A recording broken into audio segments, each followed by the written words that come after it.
Police Commission meeting for Thursday, June 12th to order. We will begin with reviewing and approving the agenda. Commissioner Rady, do you have a motion? I have a motion. I move that we add 10 minutes to the agenda, and place preferably early, to discuss the question of the Eugene Police Department and immigration. I think we could probably put that out with the chief's report, if that is seconded and if the motion carries. I'll second it.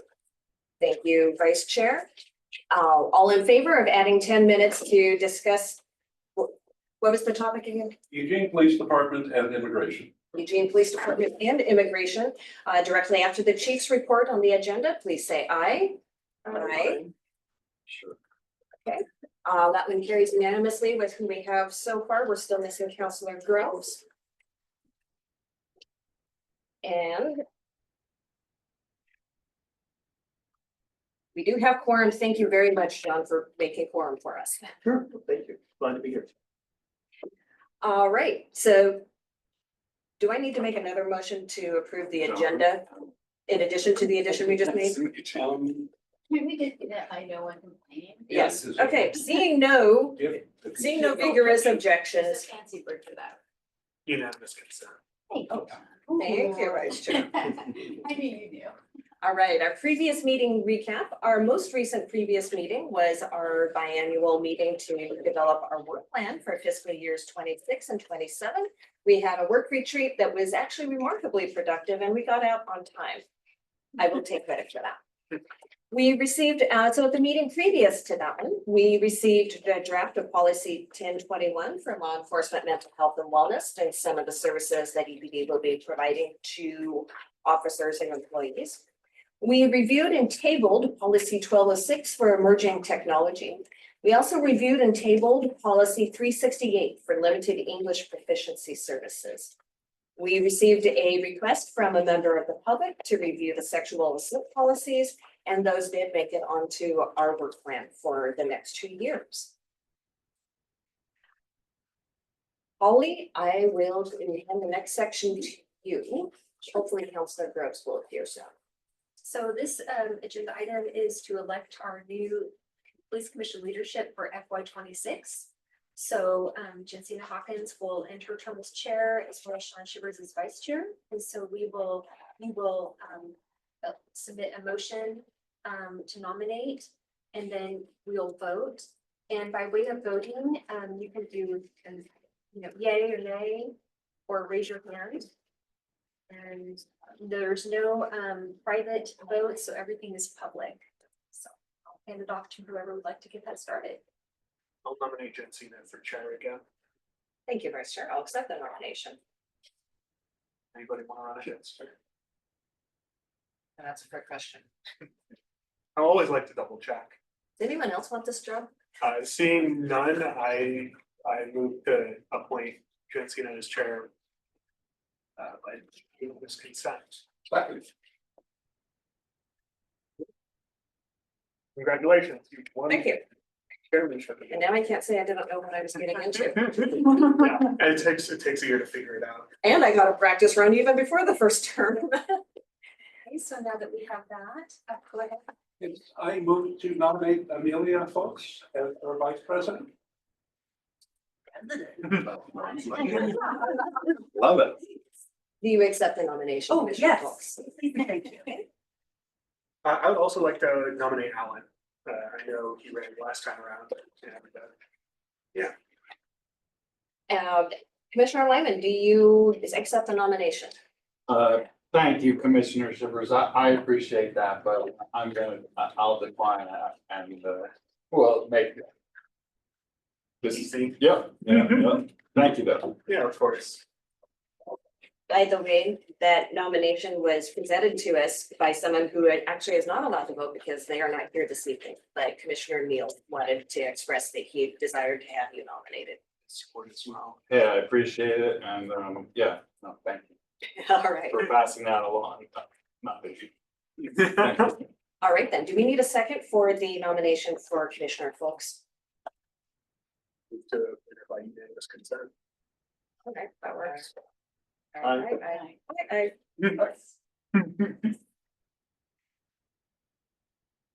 All right, now when Councilor Groves comes in, I'll tell him that I'm his chair again and he can't do anything about it. Too late.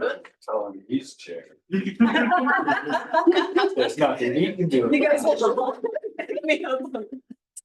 I want to see Councilor Groves, we can have a straight face through all of that. I'm gonna watch you sit there and try to open it Yeah. for the next hour. The whole world is watching me try to- I'm about to quit. Thank you. Some help. This one's always easy. It's a good time to have a little levity in Okay. light of everything that's going. I deserved it, but. All right, we can consider elections concluded. Congratulations, Vice Chair. Congratulations. And I will talk with you shortly about a meeting that we have. Hey, Randy, Amelia's your new Vice Chair. She was unanimously voted as Vice Chair. Well, that's good. We have a vice chair. Yeah, well, he's stepping down and Commissioner Folks has been nominated and she accepted the nomination and she was unanimously voted to Well, be thank your you. Vice Chair. That's where I thought you were going with that. We thought about making the chair. If you weren't here to do it yourself. And then we keep my name. Since you are here, would you like to enter a vote for Don't chair try to or tell vice me. chair? Sure, I vote yes for vice chair. Is there somebody else who'd like to be chair? I'm the chair on like 3 things right now. Yeah, just gracefully, you could have done I it. know, people are just like, well, I'm already doing 3 other things, but if I have to. So I ran for Whatever. chair and I already She's won, messing with you. but Yeah, but I thought she was. I thought she wanted it. to be fair, it was not my idea. Somebody else instigated that. Think of it as an incentive not to come late. For the hazing of the freshman commissioner, I guess that we should have looked at that to figure out. All right, we'll move to reviewing the April and May 2025 minutes. I know that there have been some edits requested, but because they have been included in the meeting packets, we have to vote on the requested edits as a body. Commissioner Rady, I'll look to you again. Okay, you want me to read each one of them? We kind of have to vote on them. Yes, so you want me to read them? Yes, please. Okay.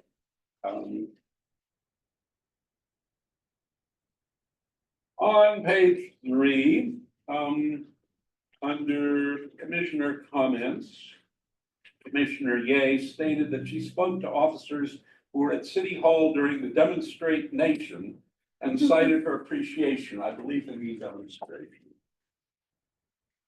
On page 4, Commissioner Rady, article relating to training about the use of force involving double-edged weapons. It was edged weapons.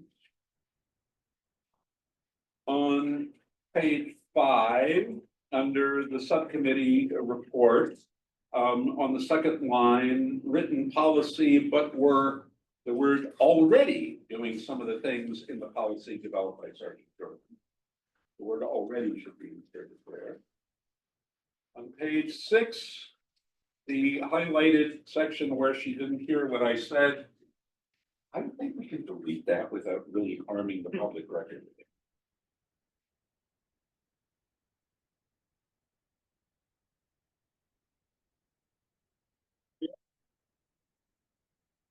I move to accept the minutes with Jack's from this. For April 2025. Is there a second? Second. Commissioner Folks, did you have a discussion? I would just, can we spell my name correctly, please? My first name. Did I miss that? Page 2 at the bottom. Sorry. No, it's part of my life.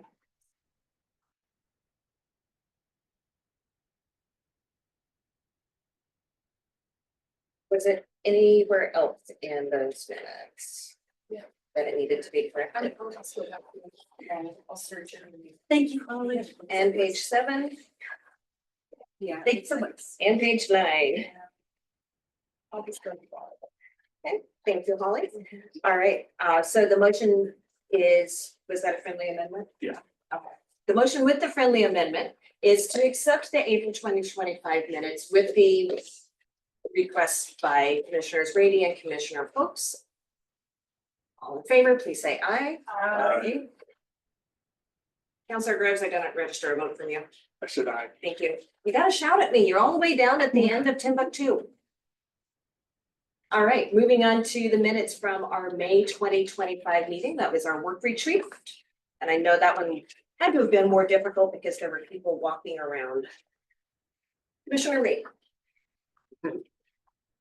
I don't really have to guess. There's- I have a mouthful, but okay, on page 16 of our packet. Well, actually, we go back. To 15, that's not a big net. Down at the bottom of the bullet points, and that the EPD can be fully staffed by July 1st. EPOD has not been fully staffed since 2019. I assume EPOD is the EPD. I would think we wouldn't miss that one. On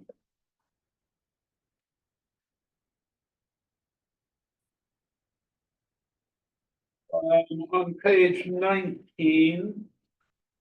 My comment in the middle of the page. Enforcement, mental health and wellness policy, note the age of the policy. What I actually said was all noted the age of the policy. Not being real pedantic here, wasting people's time.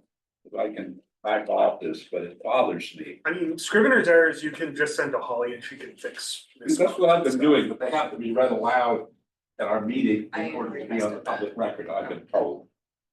I would go with something. The top of page 24, my comment there in the last 5 words that if anyone had done so, delete the word anyone and the sentence actually reads.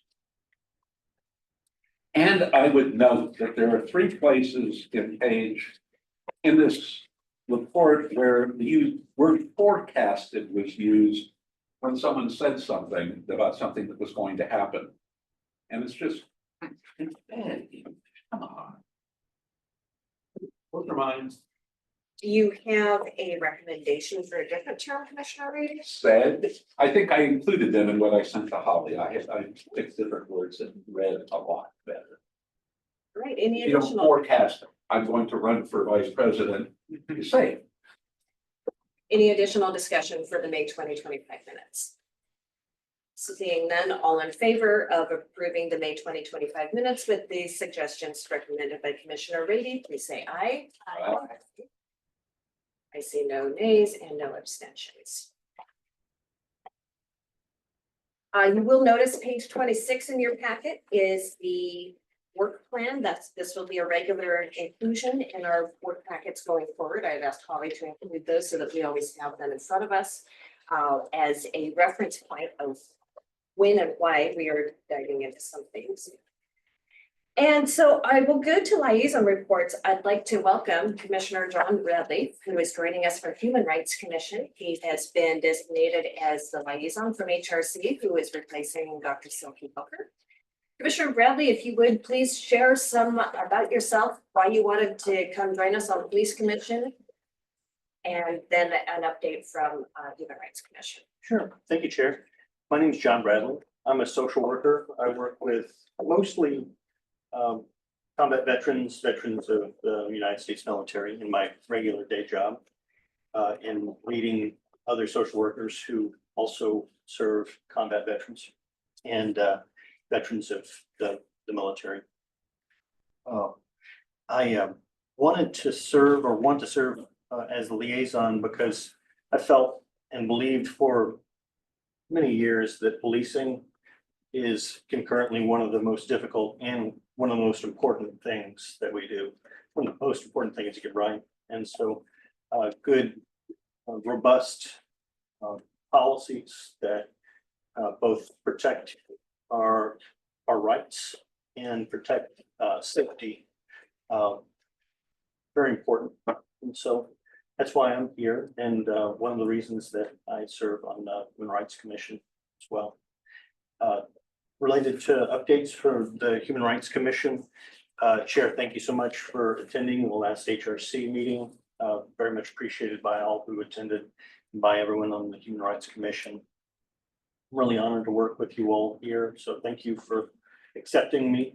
And of course, the HRC and the Police Commission have several work plan items that intersect. We have a nexus of interest in several areas that I'm interested in, that HRC is interested in. And immigration, of course, being primary one right now, and immigration policy.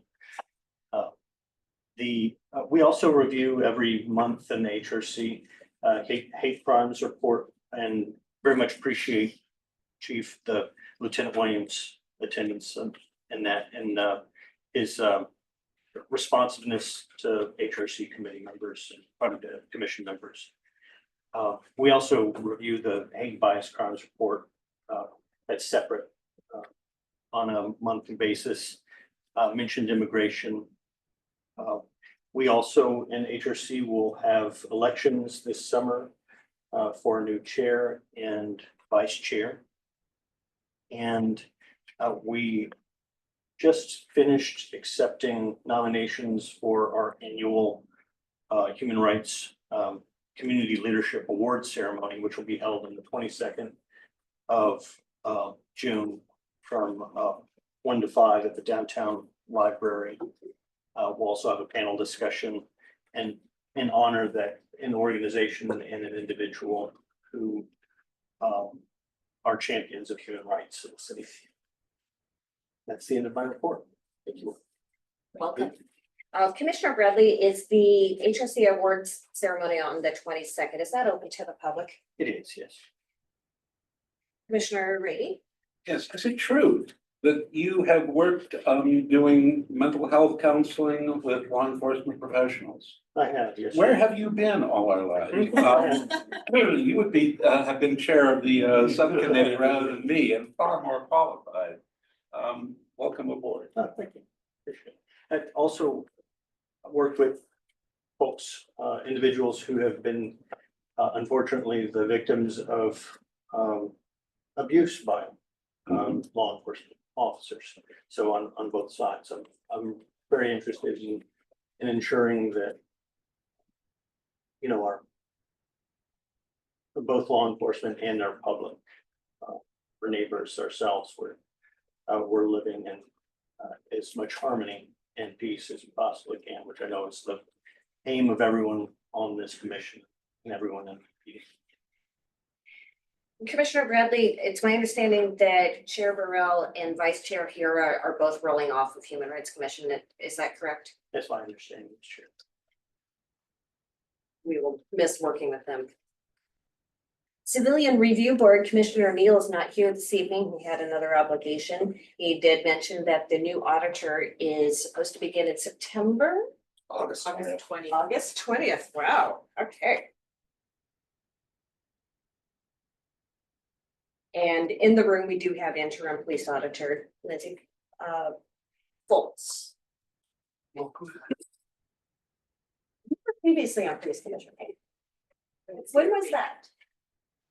Different times over the years. Okay, all right, so you're very deeply embedded. You have deep roots here. Great. Feels familiar. For city council liaison reports, we'll start with Councilor Groves and then go to Councilor Yang. Well, we have a budget referred to the city council that restored a lot of what was cut in the initial proposal in the city manager. Basically, it's we're looking at a 6-year sunset on a $4.7 million addition to the stormwater fee, which basically is moving the rest of the parks and open spaces division into the stormwater fee, which there is a nexus there because it does process a lot of stormwater collectively with the parks. We still have to take a final vote in June as council to accept the budget and make it official. And then we need to get right to work. I think it's going to take us a while to find some alternative funding, as well as you know, go through our budget with a fine-tooth comb and see if we can find some efficiencies and looking at things differently than we have in the past. That's probably the biggest thing going on. We also are coming to the close of the legislative session pretty soon, and we have a number of issues that are before the legislature that are still involved in that are going to be relevant to our community and relevant to funding projects that we need done.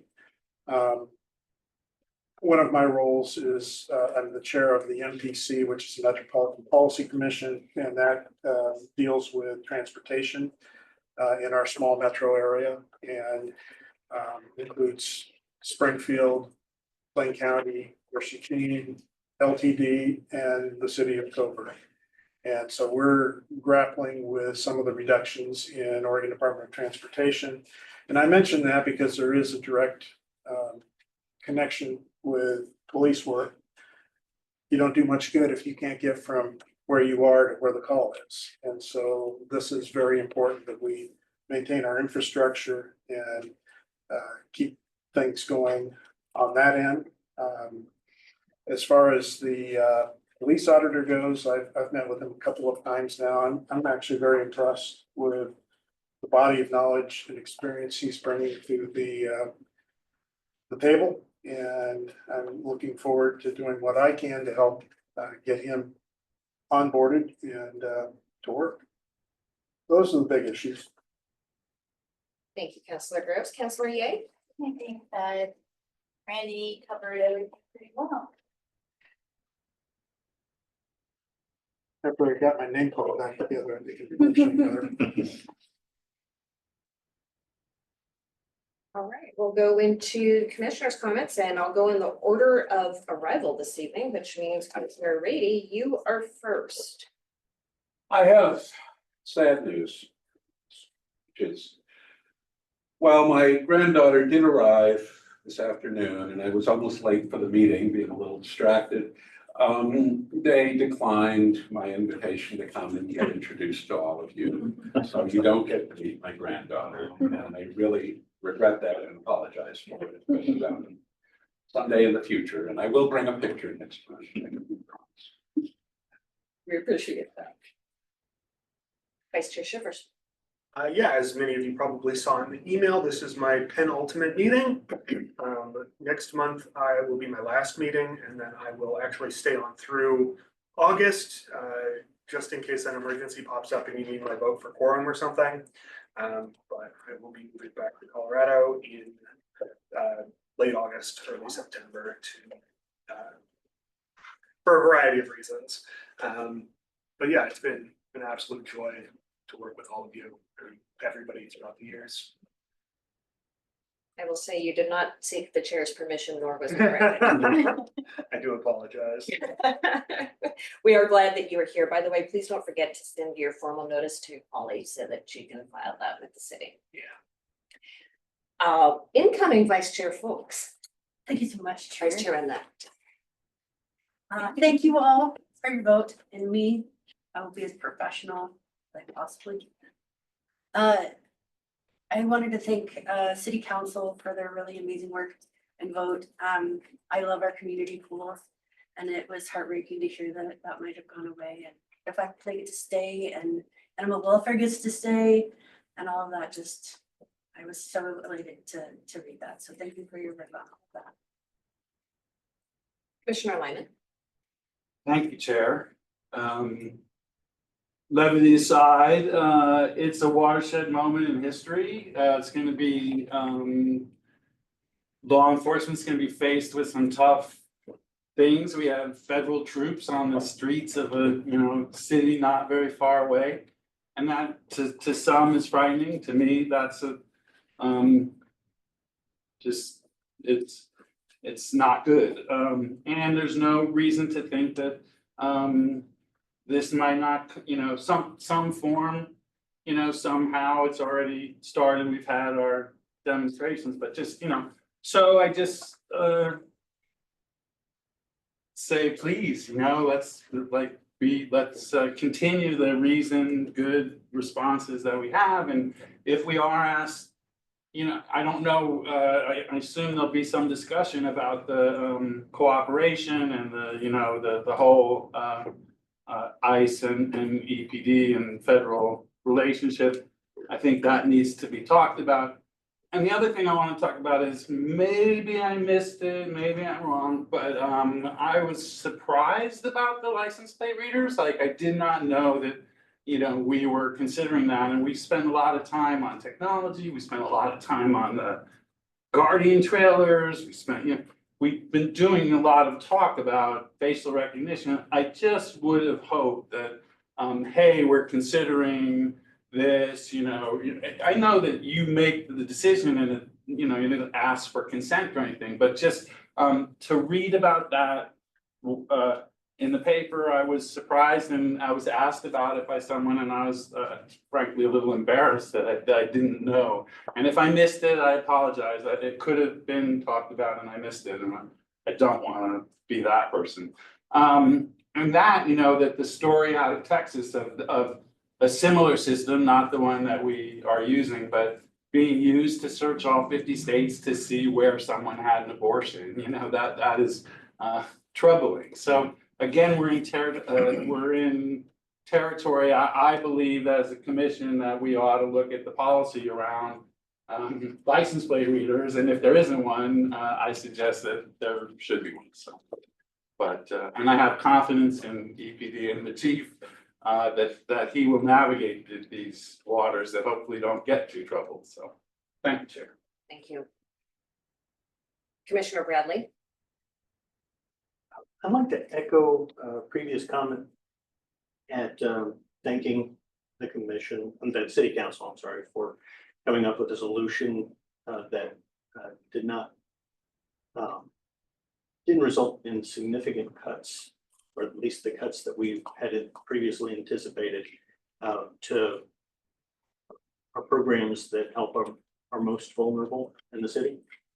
And also including, of course, some of the work of the HRC. So I think that's all. Thank you. Thank you, Commissioner. Councilor Ye? Thank you.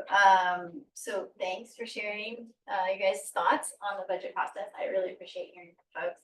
I'm not sure I would say it feels like a win, but I think we landed in a place that we can all live with for now. But I really appreciate you guys speaking up and Councilor Gross? Thank you, Chair. I'll start off by thanking Sean Shivers, Commissioner Shivers, Vice Chair Shivers for all the work you've done on this. I'm going to certainly miss you. You've been a friend for the last going on 5 years, and probably it's been over 5 years actually. Mary, I'll miss you too. Stay in touch. But thank you for all that you've done. Regarding the flock camera system, I've been receiving some emails on that. The police auditor's office responded to one, but I'll tell you, I got some great information from Captain Burke, and I've been including that in my responses and explaining that the system was vetted. I also proudly say that the murder suspects of the double homicide that we recently had were apprehended in great part because of the license plate readers. There was an Amber Alert that was also satisfied, which is involves abducted juvenile, due in great part to the LPR system.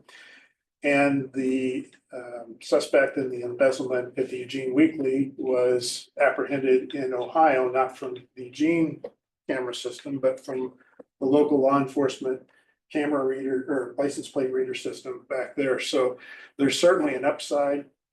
What I've been saying in my responses to the community, I did know that this was happening, but it was probably through council. I don't even remember where I first heard about it. But I've been saying, the system has been vetted. The contract with Flock was gone over in great detail, and there's a lot of protections in there where EPD owns the data and Flock can't access it and use it for other purposes, nor can anyone else without EPD's authorization. And correct me if I'm wrong, Chief, but my understanding is it's only going to be used for law enforcement And you have to authorize that before it can be opened up to them. So there's a number of safeguards in place. And then the other thing I end with in these responses I've been making to community members is we have a very robust community oversight system. I mean, you think about everything we have. First of all, police officers have body cams. There's in-car cams. We have an independent police auditor that reports directly to the city council. We have a citizen review board that reviews significant events and cases. And we have a police commission whose role is to be reviewing policy. So I don't think, and I'm not an expert on this because I'm not in the police industry, but my guess is there's not a lot of police departments that have as much as we have here in Eugene. And I think we should have a reasonable level of trust and confidence in the system that's here, that covers a lot of areas. So anyway, thank you for all being here and welcome on board. And we will keep doing the work we can. Thank you, Counselor. Chief, before I go into my commissioner comments, I have a list of things that I know you're mostly aware of. Do you want me to give you the list so that you have time to think about them while I'm talking, or do you want me to just throw them at you during your section? You can do whatever your pleasure. Okay. I generally don't need to figure out a formulate a response to your questions. I'll just answer them as you ask them. But I'm confident that I'm going to pick most of those off in my chief's comments if you figured you would. if you want to wait until the end of that. Wanted to give you the courtesy of at least trying to not. That's fine. That's fine. I wanted to express my appreciation to EPD as well as Springfield Police Department and the Lane County District the District Attorney's Office. There's been a lot of things going around in the news lately about these certain suspects that have been apprehended in other states, and the governor had declined to extradite them back to Oregon. Thankfully, due to a lot of activism, most of those decisions, I believe, have been reversed. Now, those suspects have since then been released, and so we have to wait until they are apprehended again. But it is nice to know that in some cases, the system does work. I sit on the board of the Asian American Council of Oregon. And one of the cases in particular was a suspect that's been involved with, that is allegedly involved with burglaries targeting Asian households here in Eugene. And so with the partnership of Jenny Jonek, who, if any of you know, she's a force to be reckoned with, we were able to really create some awareness within the AAPI community in Eugene, as well as strengthening the relationship with EPD to make sure that we have those communications and that persons that identify within our community feel safe reaching out to law enforcement, filing those reports, and hopefully have the faith that they go all the way to the district attorney, that there are actual warrants and indictments filed. Chief, the floor is yours and you got an extra 10 minutes. Oh, my goodness. Okay. Well, what I will do is try to get through some comments and then leave some time for questions, because I know that that's oftentimes the most valuable part of this. So, in no particular order, let's talk a little bit about what's happening kind of in the contemporary. We had what I would believe a successful protest yesterday. Started about 5:30, about 1,000 individuals were able to gather in the downtown core. Largely peaceful, did a really nice job of having their First Amendment voice be heard, and a short march to a couple of different areas. Some streets were inconvenienced, which is fine with us. It seems like an agreeable trade-off to allow for a short blockage of streets. People were very respectful. Our team did a great job of being close enough to make sure that we didn't have vehicle pedestrian conflict, but not so close that it was instigating or inviting a bit of a fight with people. As we started to wind down, there was a small group of people that in my opinion, positioned themselves in a static position, waiting for us to come and engage with them. We kind of engaged in a little bit of a staring contest, and we won, and they eventually got bored. And so the moral of that story is that we're not going to do anything to escalate a situation that is a quite honestly, is just a mere inconvenience for a short period of time. Now, having said that, there are a few blockages of roadways that do concern me from time to time. For instance, when the Ferry Street Bridge is completely blocked, that is a public safety hazard with regards to your only hospital you can get to now is on the other side of that bridge if you're living on a certain side of the river. And or fire and police resources we need to be able to get. So we're going to be a little bit sensitive about that. But for the most part, some of the blockages that are happening in the downtown core, and we were able to reroute traffic, and so it was very successful. We made, I think, one custody arrest for disorderly conduct, which actually wasn't even, as far as we could tell, wasn't even a part of the demonstration. It was somebody else that was acting out in and around the farmers market pavilion. And then one cite in lieu of arrest for criminal trespass for climbing up the side of the Wayne County Courthouse building and being there without, obviously without permission. So that was a successful night. We are prepared for a much bigger event on Saturday that will be happening starting at about 10 a.m. With some speakers, and then ultimately will result in somewhat of a march. We don't know what our numbers are going to be. We know it's going to be probably higher than 1,000. But we have a really good operations plan. We have plenty of staff in a bunch of different areas to help. We will approach it just like we have approached the others, that we will create as much of a sterile and safe corridor as we can for people that are marching. And then we will have resources available, although not necessarily visible, but resources available to help with any criminal behavior we see that comes out of that. It is our opinion that 99.9% of the people that are going to be showing up are going to be there to exercise their First Amendment right and have no interest in community harm at all. And then every once in a while you have the 0.1% of people that are there for different reasons, and they usually make themselves known pretty quickly, and we're able to kind of surgically identify who those are. And if criminal behavior is happening, such as damage to our downtown businesses or our neighborhoods, vandalism, lighting things on fire, some of the things that we've seen nationwide, we will be taking enforcement action and kind of a more surgical approach when it comes to that. It's one of those things that we're hopeful that at the end of that day, we're able to look back, and really our goal is First Amendment free speech rights intact, no use of force by police officers, and everybody goes home safe. That's really kind of the core of our mission and what we want to do. So we're planning for that on Saturday. The really nice thing is my understanding is it's the No Kings event. But the 50-51 group is the March group, and the 50-51 group actually has been really good to work with. We've had a lot of dialogue with them about their parade route. I'll call it a parade for lack of a way to describe it. The route that they want to march or demonstrate. They had an original route that we had some issues with because it created some potential for disruption at Saturday market. They very quickly determined that they didn't want to be that disruptive to Saturday market and changed their parade route. And so I'm really encouraged by how much engagement we've had. And for everything that goes on in Eugene that involves this type of gathering, we are reaching out to organizers and wanting to find a successful and safe solution for those. And so we continue to do that, and it's been so far very successful. So I think we're well positioned and well planned.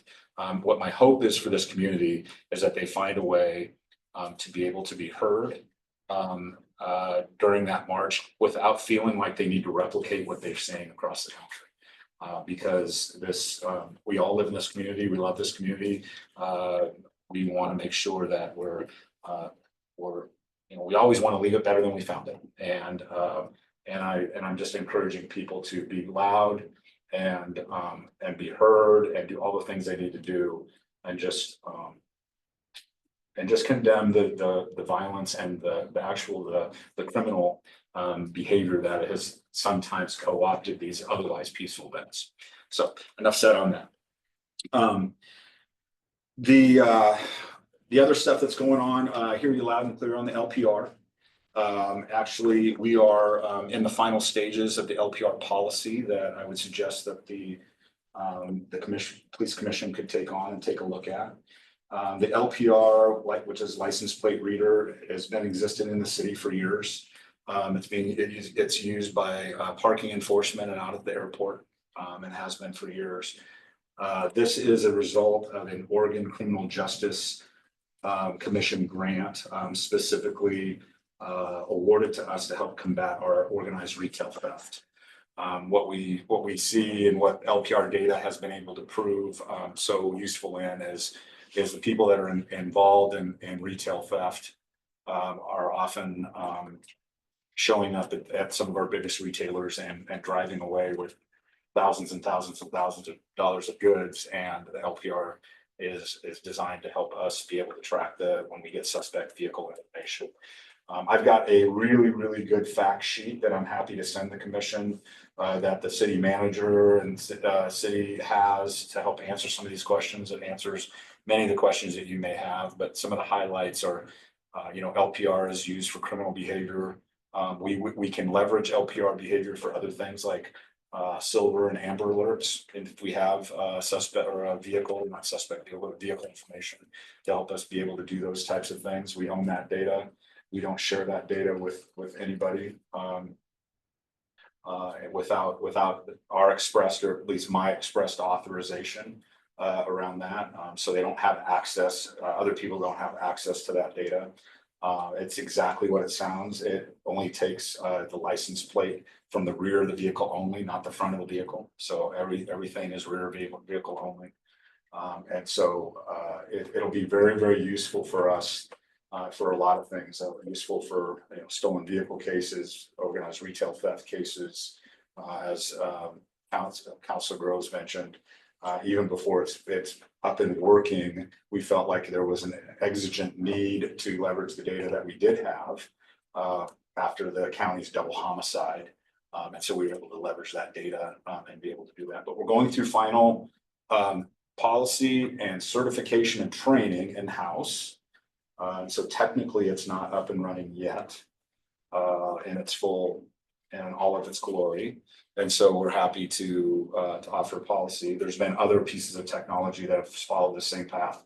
For instance, the camera trailers were purchased well before we built the policy, albeit I may have mentioned something about the camera trailers, and in your case, just to kind of honor your thoughts, I probably didn't mention LPR data like you would have wished I would have done. So that's on me to not mention that. But I do think that there's, clearly there's an interest in wanting to look at that LPR policy. I'd remind the commission that we've done some work in prior, and it's already embedded in our policy around technology, that facial recognition isn't a part of any technology we use. So it's already there. We will adhere to that. Obviously, I'm not sure we need to restate it in the LPR policy because we already have stated that it's not a part of any technology that we use, but we're happy to, if you want to put it on your agenda, happy to send out the LPR policy when it's finalized. And Owen, will be 95% there, or with the policy? Yeah. So we're close. So that's certainly available to you to take a look at. A couple of other things I would mention is the LEMWA grant season is open again. But we will not be applying for the LEMWA grant. We were well positioned to receive a significant amount of grant, but there is immigration language in there. And so we are deciding and purposefully choosing not to apply for that grant. So we won't be able to take advantage of any federal dollars for mental health and wellness for our officers. Having said that, though, through the community safety payroll tax, because council did what I felt like was just a game-changing or made a game-changing decision back in 2019 about community safety payroll tax. There is a small bucket of money in there for officer employee mental health and wellness, and we have carved out some of that money for what is going to be our first mental health practitioner that we're going to be coming on contract. I'm not going to remember Katie's last name, but it's Katie. She does this work. She comes from a family of law enforcement, so she understands some cultural competence around law enforcement and what they go through. We're starting off with a small contract and she very quickly should be starting doing ride-alongs and holding office hours for officers and getting to know, going to in-service and getting to know the officers. And that's going to be extended across the organization, not just police officers, but dispatchers and anybody else. So we're really excited about that. So long story short, we're going to find a way to fund this because it's that important. And so absent the mental health and wellness grant opportunity, that's what we were going to try and do with the grant last year. We didn't get it. We thought we were set up. Language came in, not language that we can adhere to. So we're going to find a different way to fund it and be able to do that. So that's coming up. And so more reporting out on how Katie's settling in and how the department's doing with that. My PD Connect, the online reporting system continues to get more and more interest. People are reporting on those things for the commission. The only thing I would say is we have, and I know Chair Hawkins, you know about this, we have 4 more kiosks through community safety payroll tax that we're going to put out in the community. So it makes it more accessible for people to report crime if they want to. We have one in the lobby here. We have one that's going in the library, one going in the Mission, and one going at Campbell Community Center. And we're looking for a 4th location. And so I thought the commission, the police commission would be a great place to come and ask the question, where in this community should something like that go that feels really, really accessible to people, and we're happy to explore that. But we have that 4th kiosk that needs to go out in the community and to be able to do that. Lastly, and this will be maybe a broader conversation, you know, I've spent a lot of time talking about EPD's role in immigration enforcement. And it's actually a bit of an oxymoron because the minute you say Eugene Police Department and immigration enforcement, the two don't connect. The commission may or may not know that it's actually against ORS for us to be able to do that work. ORS 18820 prohibits the use of local law enforcement for immigration. And in addition to that, we have a local city ordinance that prohibits the use of not only our personnel, but any resources, publicly owned resources in immigration enforcement. And so the department knows that. They know that we're not involved in that space. I can say, even though it's a really uncertain time for people and a very scary time for people, I can say just anecdotally, in the 35 years that I've been doing this work and being a chief in 2 different states, I've actually never been asked to be a part of immigration enforcement.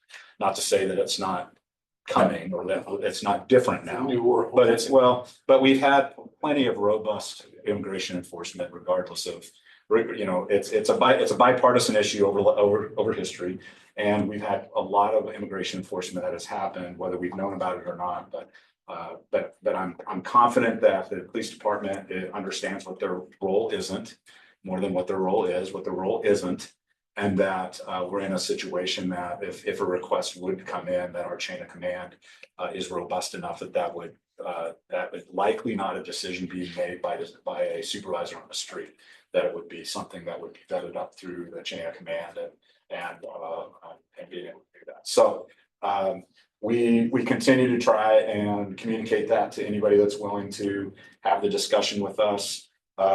Whether that tempers fear or not is, I think, an individual.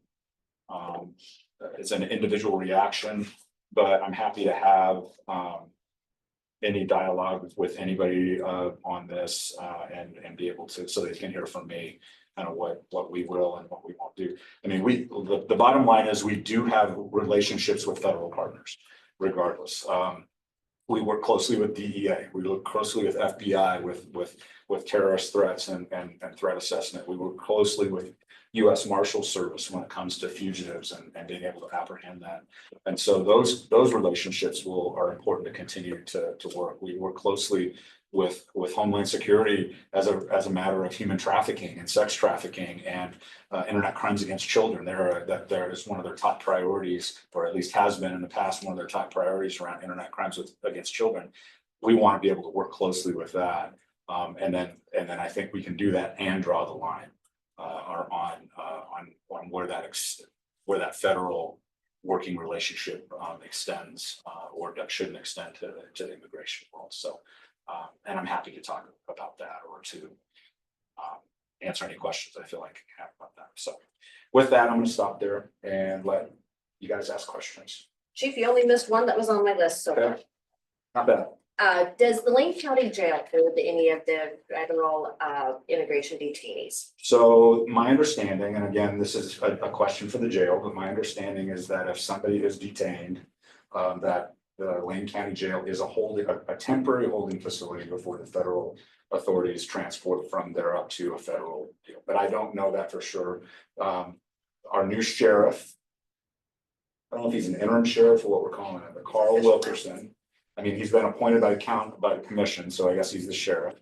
Carl Wilkinson can answer that question, but my understanding is that if somebody's taken into federal custody, like for instance, if somebody is taken into federal custody from DEA for drug charges, we would take them to the Lane County Jail, and then they would end up, they would end up transporting them up to a federal facility. I think there's one up in the ones that I know of are up in the Portland area.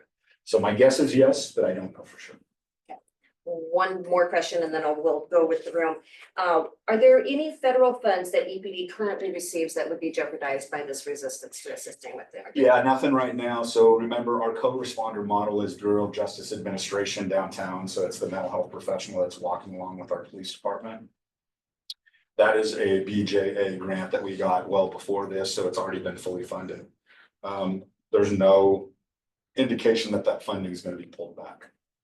So I feel good about the fact that I think we're going to be able to continue to fund our co-responder program with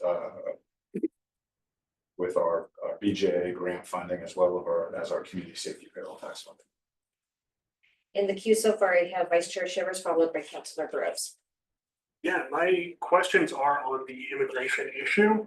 I know with Jack's motion, we added some time here, so if yours is on something else, we might want to go with you first. Okay, mine is something else. Thank you, Chief.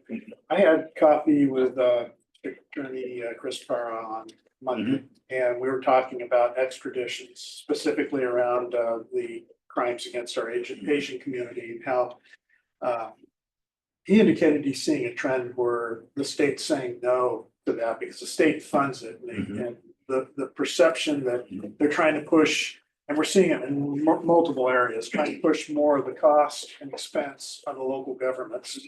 At the same time, they're adding unfunded mandates to things we have to do around housing and other areas. But I want to kind of hear your perspective on that.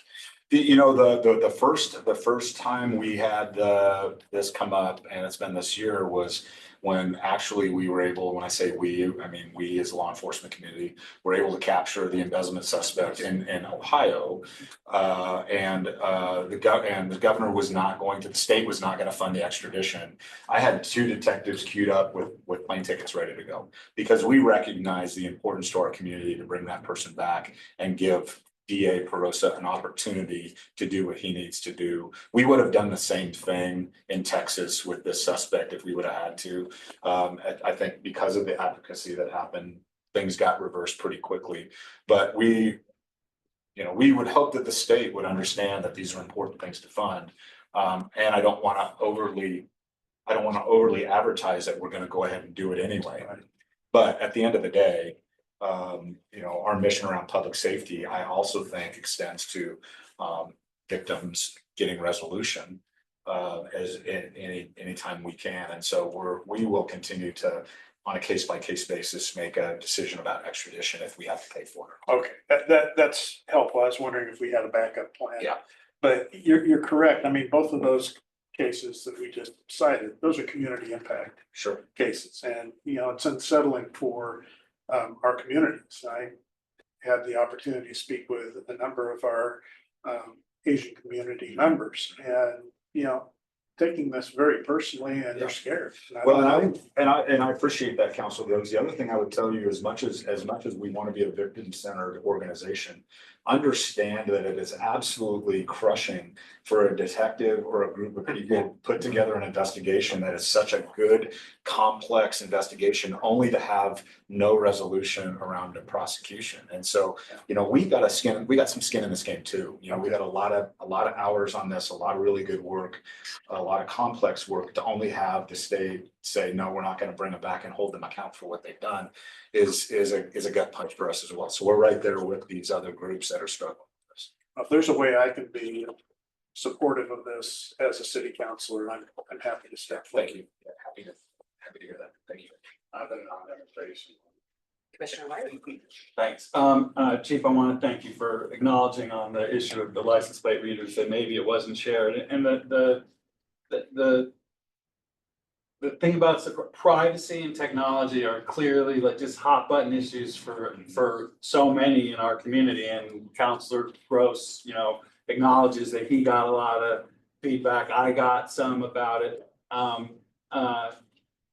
And the mission of the commission at our work plan, I don't know if you were there, but, and I'm gonna give Commissioner Shivers the credit he deserves, you know, for focusing us, is to not just be a, you know, after the fact policy validation, you know, wordsmith your policy, like, you know, you're gonna invest in the new technology. It is new because it's 50 readers instead of a van that drives around, and recognize, you know, it is an implementation.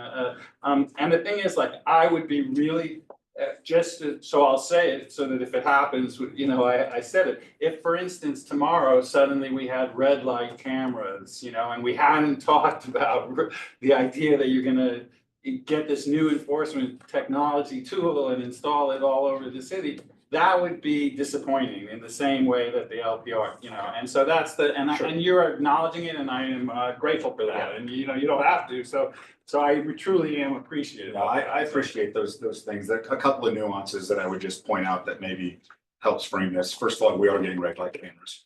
So just get yourself. Really? Yeah. Really? Yeah, but that's not. You spoke it into existence, wait a minute. Does council, does they get to talk about it? Does anybody get to talk about it, or do you, is that just a you thing, or nobody gets? It's traffic engineering. It's not even. Okay, all right. I know it feels like police department, but it's not. It's traffic engineering. So it probably likely won't come to this body because it's out of public works and traffic engineering. And it would be enforcement though, it'd be like civil citing through. It would be okay. citation. All right, okay. Well, thank you. Just for let you bringing know, it up. let you know, I don't want to in a few months from now, be like, I had this talk with you. Youngster. You can call me a youngster, I think. I don't know, but you might be able to call me a youngster. The other piece of this that was a little bit nuanced is because it was grant funded and not general fund or community safety payroll tax funded, is that from time to time, I'm gonna be a little bit strategic on keeping the momentum of a project moving, because we had a really short period of time to be able to spend this money. We hadn't had this money spent by June 30th of this year. And I think we got awarded the grant sometime early spring or late winter. And so every once in a while, there's gonna be things like, okay, we need to get moving. This is a big thing. We gotta write an RFP. We need to have to do the demos. We have to make the decision, come up with an implementation plan and be able to do that. So the discretionary time wasn't there like some of the other things that we have going on. And so maybe there was a little bit of that nuance built in this for me. But my plea is just that we're here and we're I totally get it. available, and we like to, you know. I totally get We it. like to. I don't want to sneak attack you guys at all with anything. There's no question about that. And I know how much energy this group can have from time to time. So, That was the politest way of saying. Owen mentioned that the ALPR policy is published for us, which means that it's now pretty much opened for us to be able to make any changes, and we can redo it. So it's finished is what I'm saying. So we can do that. So policy 1204 is what you're gonna want to take a look at for your future work if you want to do that. And happy to have those discussions and bring some of the experts in to do a presentation if you're interested in doing that, because I know how much you enjoy show and tell sometimes. So I'm happy to do that. So thank you. Yeah. I'm gonna insert myself into the queue. So Chief, the other thing that we haven't covered so far that's not immigration related is drones. And I know that the Senate has been discussing that, and there's been letters from the ACLU. So regarding the new provisions that the legislature would provide. Yeah, so Senate Bill 238 dash 11 A11 amendment is what we're talking about. If you're interested in, we've been working really, when I say we, I mean OACP, OSSA, which is Oregon State Sheriff's Association, so public safety, with a variety of people up to including the ACLU, to try and build in, find some middle ground where we can utilize our drone technology for lawful police activity, while still addressing some of the concerns they have around privacy and some of those things. And we feel like we've got a really good middle ground, and it'll be going to vote here really quick on the House floor. But I don't know when that is. I don't know what that date is, but I know that we're doing that. I had some recent conversations with Rep. Nathanson and Speaker Fahey, and our champion for this actually is Senator Brzezinski. He's done a really nice job of helping us, looking around the corner and kind of seeing where the technology is going for public safety and how we can leverage that while still being sensitive to the issues that we'll see from a variety of groups up to including ACLU. And Senator Brzezinski is the right person to do this because he's the one back in 2013 that was involved in some of the drone legislation that happened back then. So he's really in tune and in touch with that. So we continue to work with him, and he's feeling really good about where we're at. We'll see if we have the votes. We continue to use drones within the confines of what we can, which is we can fly when there is probable cause to believe a crime is being committed. And we'll continue to do that and continue to leverage our drone first responder program under the construct of that. If we get new legislation, then that will open it up to do other things like non-law enforcement type things. Like great example would be somebody calls 911 and says, I see smoke, I think there's a fire. We could fly a drone very quickly and be able to evaluate. And we have drone technology that has forward-looking infrared, so we can see to what extent the fire is there. It helps fire allocate resources, some search and rescue stuff. Those types of things are things, or calls for service that aren't necessarily probable cause that a crime's committed. The one that we get oftentimes is somebody will call 911 and say, I think there's somebody walking around in my backyard, but they aren't able to articulate who it is, or not enough. It's maybe reasonable suspicion, but not probable cause. And we would love to be able to, while we're on the phone with the victim, be able to fly and say, we can tell you that there's nobody in your backyard, there's nothing to be afraid of. So there's a lot of opportunities for that to be broken open that I think helps us find an alternative way to respond other than sending police officers. Because I think more and more people are asking for more alternatives than just a police officer to go. Does ESF have drones? Yeah, I don't know. If they use drones, they use our drones for most of the stuff. We did have drones. Did you? For a while. What'd you do, crash them in the river? I don't know. They were there when I left. Okay. Randy saying it was not me and my background. I don't know. I think because of our robust program, my sneaky suspicion is that ESF would lean on us to do some of that work. That's what they would like to do. Yeah, sure. I can say one thing too, water rescues. When somebody's gone under the water, you can't see them from a boat because of the reflection, but when you fly overhead, they light, it's like they light up like a light. Yeah, and with the FLIR capability, because of the temperature of the water and the temperature of the body, if it's not been there too long, you can actually see that contrast to be able to do that. So a variety of really good applications, and yes, we're working on the privacy issues with ACL. All right, thank you. Any other questions before we jump back into immigration?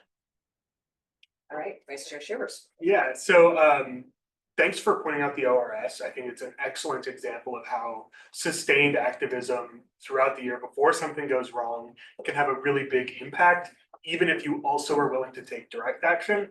So thank you for pointing that out. I am not concerned about EPD devoting manpower to hunting down immigrants.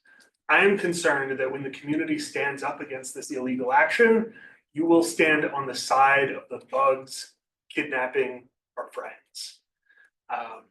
Preach. So if the police department wants to maintain legitimacy, if they want community trust, they have to stand against the illegal action, just like you're saying. Those illegal actions are being taken by federal agents. So my question, I suppose I should get to that, is what is our plan if protesters block ICE deportation trucks? Well, I guess because I live in this world, it seems fairly simple to me. So by virtue of me deploying EPD to, when you say stand with the thugs, I'm assuming what you're thinking would happen was that we would show up and remove protesters so they could do their job. So how is that not using city resources in the interest of them enforcing immigration? I agree. I just want to make sure that we're on the same Okay. page. I want to make sure we're on the same Yeah. page because it is, if it's not super obvious, it's a first cousin to what exactly is going on. I mean, us doing immigration enforcement. If we use city resources to that better allows the federal government to engage in their immigration enforcement, we are complicit now. And I so Thank you. I guess by my tiny brain, I'm just like, I'm not doing that. Now, and having said that, there are federal statutes around interfering with governmental administration. If they want to arrest said protesters for interfering in what they believe is lawful government administration, they can still do that. They can make their own arrests under the federal statute and transport their own people and do those types of things. I'm not saying that's not going to happen. The one thing I would say is as people are thinking about how they want to step into this space, much like on a state level, if you're well versed in case law, a bad arrest or an unlawful arrest is not an affirmative defense for resisting arrest. Yep. See where I'm going with this, Sean? Yeah. And so we need, so we need to figure out, I mean, it's a tough needle to thread on whether or not certain people's actions could be seen as an affirmative defense for what they're doing. And I just don't know federal law well enough to know. If it's from a state perspective, I know that. Yeah. I know that. I mean, even if you think you're being arrested unlawfully, and you may well be, I mean, we get those complaints, right? Yeah. I don't think you had probable cause to arrest me. And in some of those cases, upon review, we're like, yeah, you were a little thin on probable cause and we've done that, but that still isn't an affirmative defense for resisting. You still can be charged with resisting arrest. Yeah. So all of those nuances come into play, but all of that to say, I feel like it's connected to it's connected enough to the end result of immigration enforcement that we're not going to put ourselves in that particular position. To echo what you're saying about civil disobedience and resisting is not lawful just because they're taking unlawful actions. When I was involved in training some of these protesters, one of the pieces of advice that we had was you will be arrested. Make sure you have a lawyer's number written on your arm in Sharpie because you will need to call them. Fighting back is not going to be effective in a physical way. Right. So yeah, if anybody is watching, Yeah. please take that advice as well. We like I've said many times, we have got so many really important issues that we need to be focused on here. And that's what we're trying to remain our focus. But I just want to make sure you hear me loud and clear. Just because we're not the ones actually doing the immigration enforcement doesn't mean that it wouldn't be considered the use of our local resources to clear the path for a federal government to do the immigration. So. I have Vice Chair Folks followed by Commissioner Rady and Councilor Groves. On the flip side, can you park your vehicle in a place where it might be difficult for a federal agent to leave? So you're asking the chief of police to come. I get you. If we're gonna, he's here, he's submitting himself and he's being so gracious and the earlier question also was so loaded and he so gracefully got himself out of it. But we're seeking information from him. So I just want us to be mindful that we could get it without the loaded That is not a question you need to answer, Chief. Thank you. Okay, thank you. Not, We can always chat offline. People complain It's about like, it and all the if, you know, time. and I get that all the time. If we need to talk about how you get out of a speeding ticket, we can talk about that. Oh, So, I didn't know that was an option. Okay. I can give you some tips. The first tip, don't speed. legal advice. Commissioner Reedy. I think we're into the immigration part of the Yes. agenda. We can- Okay. We can consider this official.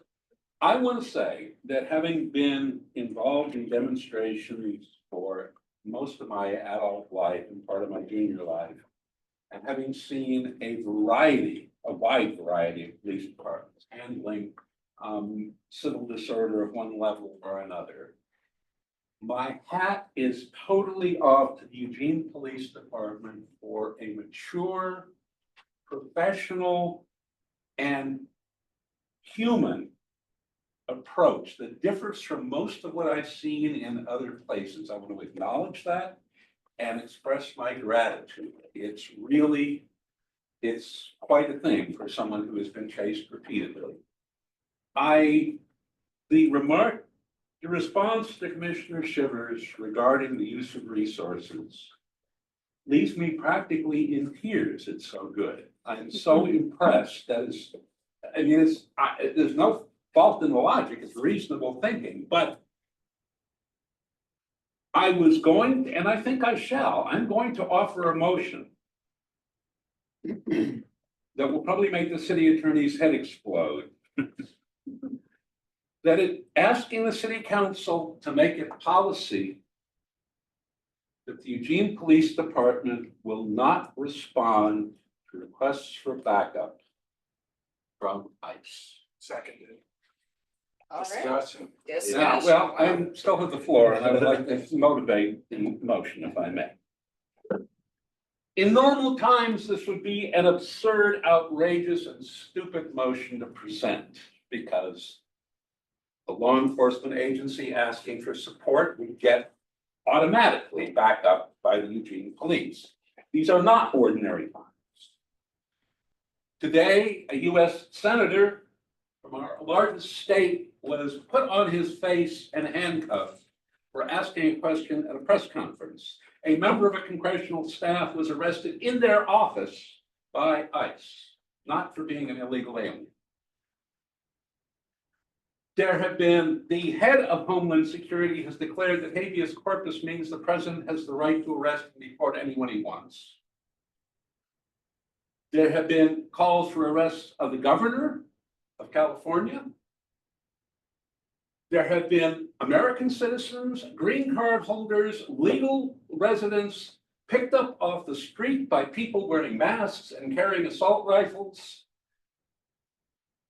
They have been taken out of the country without going before a judge. These are not normal times. I am moved to tears by the chief's response on the question of resources. This is everything I could want to hear. I don't know if the city council would possibly pass such a resolution, but I believe that it is important that we be real clear on this because we do not have a lot of time to think it out. It's coming right here. And there's one point on which I wish to differ with the chief. I agree absolutely about the 99.9% of the people that come out here to demonstrate, here to make a point, say something, not to break something. And that we have the 0.1% or however many it is, we know who they are. The knuckleheads, the professional provocateurs and the fools who work with them, who will try to cause a fight in practically any situation, and it's with the police. The people in Los Angeles who have been taking violent actions did so in response, and only in response, to the violent actions of ICE, who go around to make arrests of day laborers wearing full combat gear and packing assault rifles, have used kinetic weapons, batons, gas, the whole 9 yards on people without provocation. We've seen the video, we've seen reporters getting gunned down from behind with, the Nerf projectiles, the sponge rounds. It was not agitators or the kind of knuckleheads that we have a few of here in town and we've seen before, who got things going there. It was ICE. And once the fighting started, the LAPD was deployed because we cannot have people lighting fires, throwing things at cars, lighting cars, graffitiing buildings. But if we saw what the LAPD was doing, once the situation was there, it was out of control. It was not an ICE officer who shot that reporter in the leg or took down the other reporter. So I think we are coming into a very dangerous period. And I think the ICE actions are deliberately trying to provoke violence to justify a general crackdown on our constitutional rights, not on immigrants. If they can take a governor, a mayor, a senator, they can take anybody in this room or in any room. Okay, I'll stop. All right, there's a motion on the floor and it is seconded, so discussion. Councilor Groves followed by Commissioner Lyman. Thank you, Chair. And Jack, I can appreciate what you're saying, and as we discussed earlier today, I'm seeing this from a slightly different angle. Watching the protests in Portland a while back and watching how the federal officers responded to the rioters compared to the Portland police was night and day difference. The federal officers were much more aggressive. My concern is having a small group of well-armed and well-trained federal officers feeling that they're trapped and under attack from all sides. How are they going to react? And not having some kind of mitigating force come in to break that up. And I realize that's a fine line and a lot of bad things can happen if you engage in that. But if you don't engage in that, how much damage, how much destruction, how many injuries, how many deaths? I was involved in the late 90s, and we had a whole series of anarchist riots in downtown Eugene. Windows were broken out, fires were started. And I remember responding into those as a firefighter. And it was, it gets your attention very quickly, especially when things are being thrown at you too. And it's whatever we can do to mitigate and not let something spiral out of control, because violence begets more violence. And then pretty soon we've got a mess. And I'm not going to argue against what you're saying about who's starting this, but I'm worried about the outcomes, and I'm worried about public safety. I'm worried about officer safety. And the later you engage something like that, the bigger and more aggressive it was. I watched police officers lit on fire in the anarchist riots because they had the wrong kind of uniforms. But they had red rags they were soaking in gasoline and throwing them. They had Molotov cocktail, and it was a mess. And I don't want to see our city degenerate into that type of a situation. So I'm not suggesting what we do. I'm just saying I think we need to think about this very carefully before we make a decision. I get what you're saying. I get what you're saying, Sean.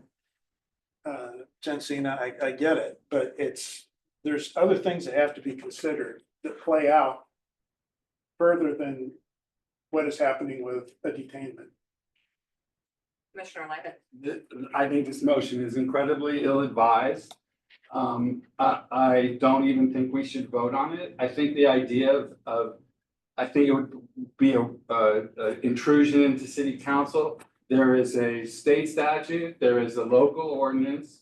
And the wording of the motion was to not come to the aid or to the backup of a law enforcement officer. Like, you can't ask Leos to not come to the aid of someone, you know, it's one thing, we're asking them, you're not gonna participate, you're not gonna block. I mean, you're not gonna stop the civil disobedience, because that's the answer that the Commissioner Rady is pleased with, and I agree 100%. You know, but you can't make a motion that says you can't back up or come to the aid of another fellow law enforcement officer. I really like, despite strong feelings against what's going on. And the other thing I want to say is, like, you know, it's not clear that the immigration enforcement is enforcing laws that, you know, I'm against it 100%. It's inflammatory. It's everything that we're saying, but it is probably not illegal for ICE to go out and arrest arrestable people. And so it would be an act of civil disobedience to block that and get in front of it and stop it from happening. And there's no question that it's inflammatory and done to provoke. All of that is true, but like Commissioner Groves is saying, you can't hamstring the police, and we shouldn't even be talking about it. I feel strongly. The other thing is that our state statute and our local ordinance and our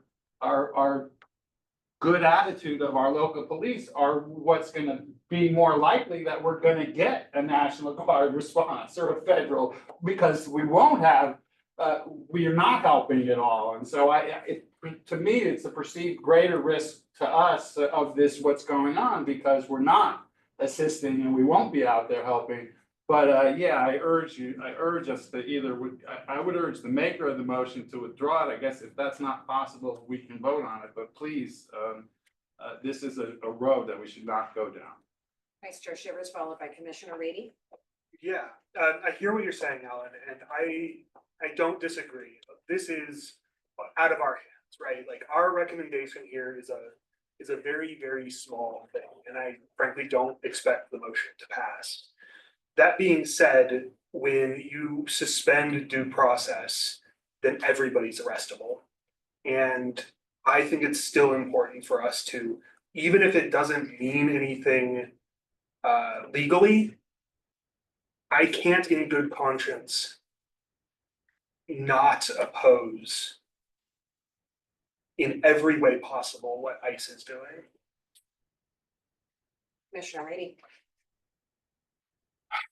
Yeah. I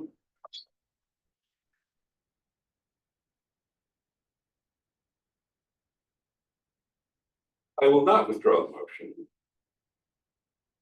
And I think, you see, my family left Germany in 1933. If they had stayed, they would have died. But they would have died legally. Because who they were was against the law. And they could be arrested and taken and then disposed of as the state legally decreed. When I went south in '63, it was illegal in most states for me to be drinking from the colored water fountains. But we did it as a matter of policy. People were killed for doing similar things, which was violence. And of course, their action led to the violence. And they were violating the law. And in many cases, it was the law who came to deliver the violence to them. There are times, I understand you're a judge, and I know we have different perspectives. When you talk about Commissioner Groves, about the our anarchist playmates here in town, that's not what we are seeing. And to a group who comes to a demonstration in full black bloc gear and bringing things to throw and the like is one matter. That's not what we're seeing. We're seeing citizens who are outraged by what is happening, who think that it is their duty if their neighbors are being taken away. Oh, they're illegal. They don't have the right papers. Oh my God. Well, they need to be grabbed, dragged away, and sent to God knows where. South Sudan. Why not? You know, CICOT. Woman, a Chilean tourist, visa, everything. She was in New York. grabbed off the street. Her 12-year-old was left on the street when she was taken away. Nobody took care of the 12-year-old.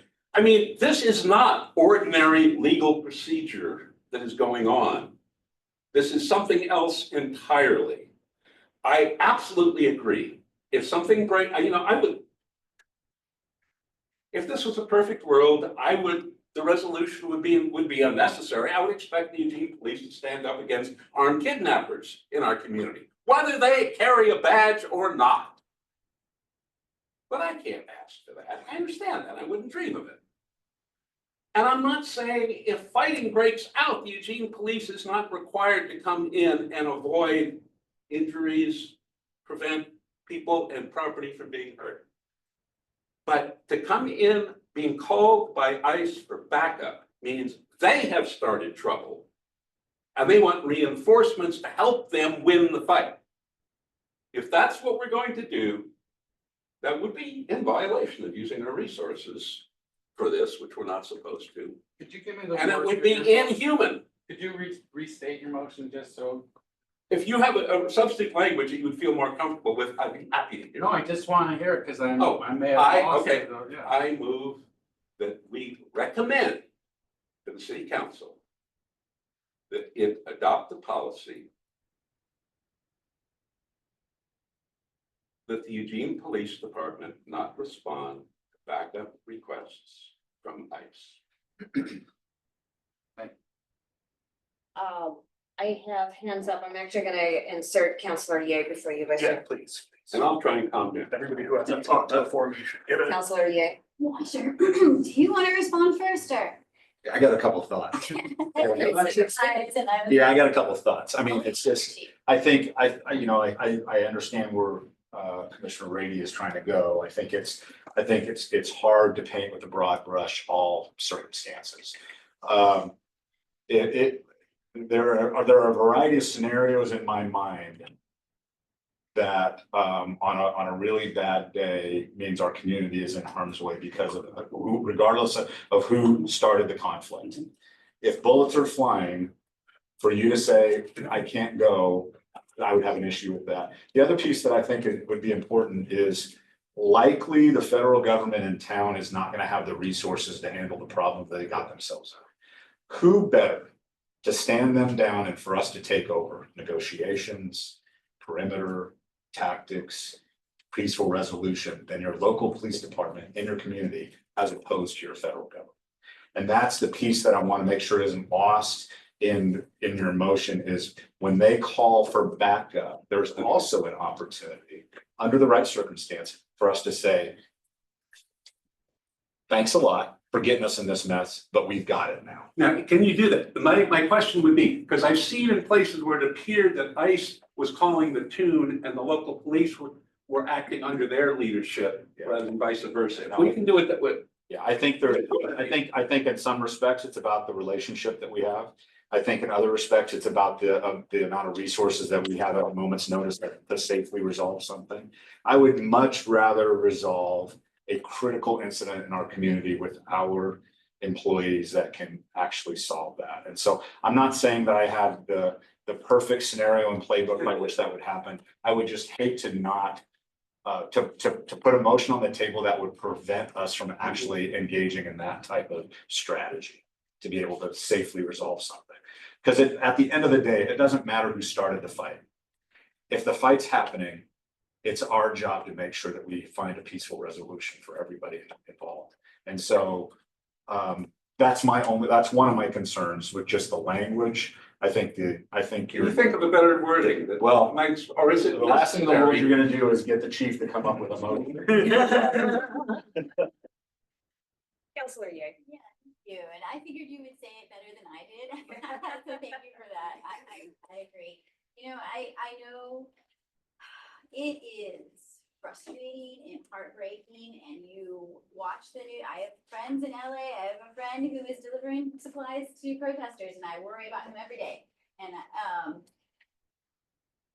but we also have to be careful that in our frustration, we don't just look to do anything because we feel hopeless, right? We feel hopeless. There's nothing we can maybe do right this moment.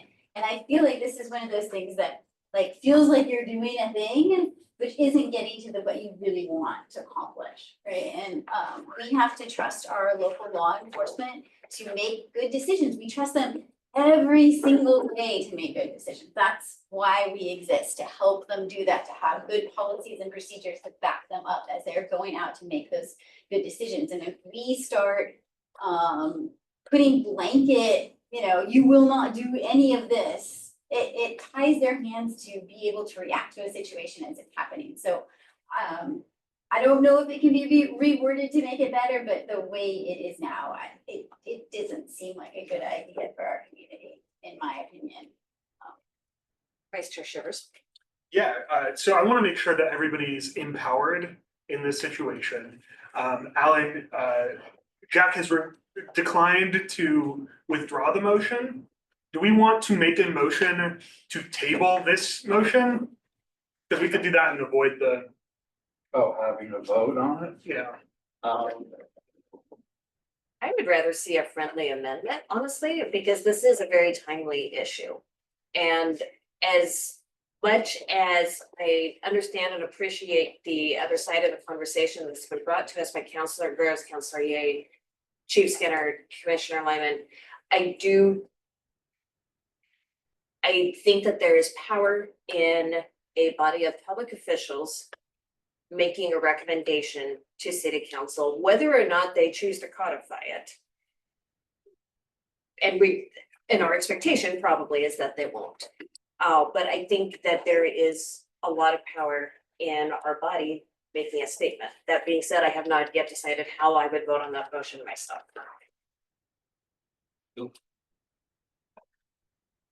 Commissioner Rady and then Lyman. With language saying that the city of Eugene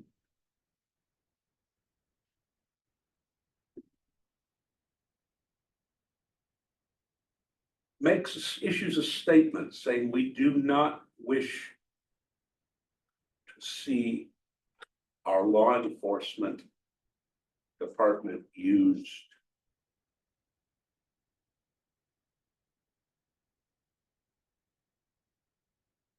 to facilitate activities of ICE in our community. Would that be more acceptable to those who have objections? It's already the policy. It would not ban the police department from doing anything. So it would make all of those scenarios, if necessary, available. But it would be a statement saying, That's already the policy. And we do not want to we have see- recently restated that in a council meeting. you have. Yes. Can we get a copy of that? That would be great. In that case, I will.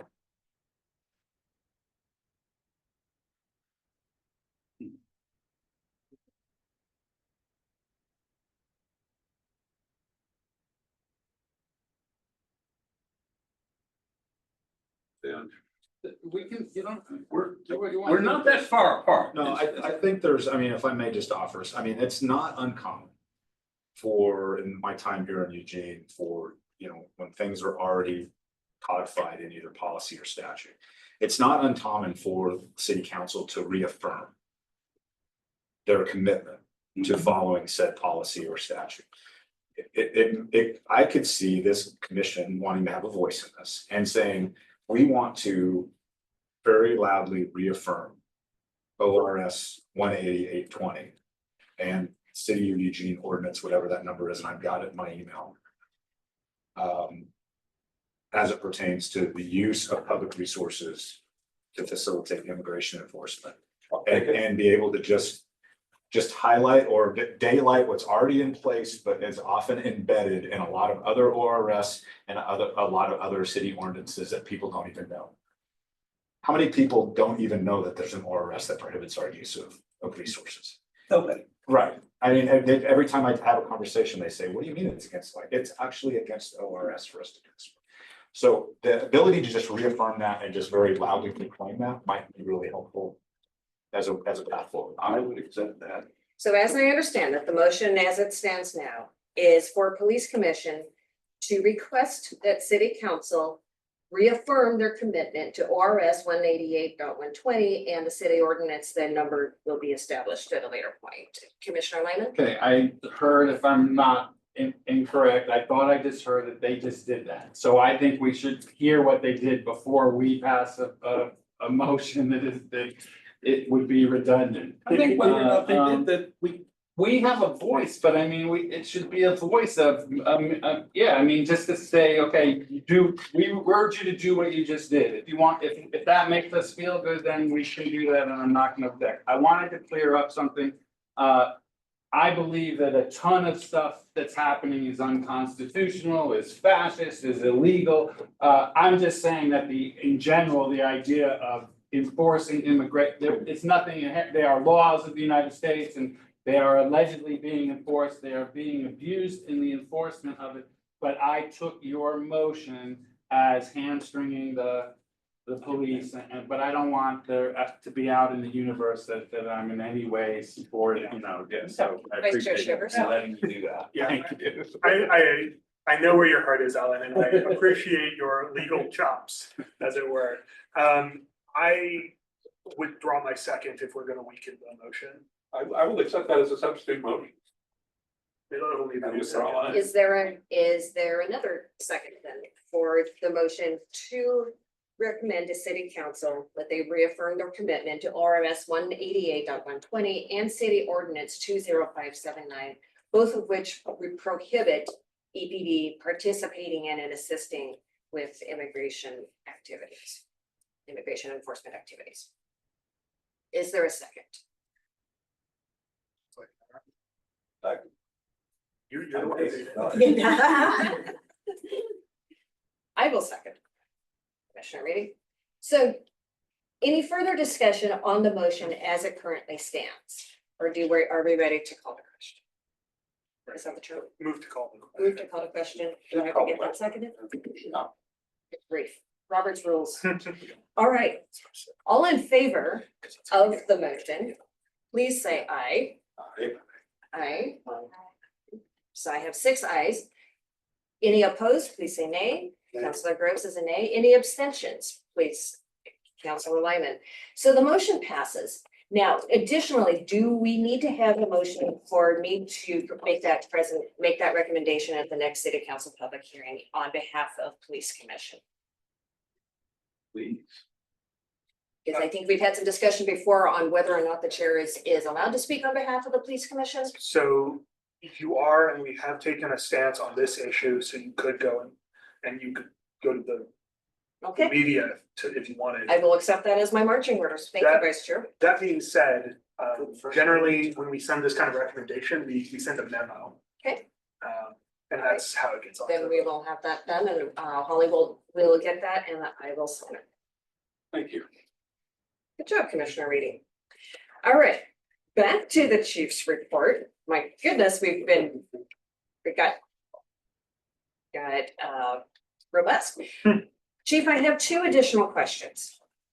One of them being, so if the president decides to send the National Guard or active duty military to Eugene, what is EPD's role when there is military force in our city? Well, I mean, we don't have. It's my understanding, we don't have a lot of precedent for this particular type. The majority of the National Guard activation event is more around wildland fire types of things. And my understanding is that and Chief Groves will remember, in the event that happens, they act under the authority and supervision of the local jurisdiction as far as like resource management. They send you resources to say incident command, and you would deploy them and let them know. They act under incident command, whether that's the local authority or usually by then the state overhead team has come in, which we have numbers. That is not what we have seen in Los Angeles. Well, that's a different construct. The piece that we're seeing, I think, and I don't know all the details, but the piece that we're seeing is the nexus with the federal authorities is the protection of federal property and federal employees. We have a federal courthouse here.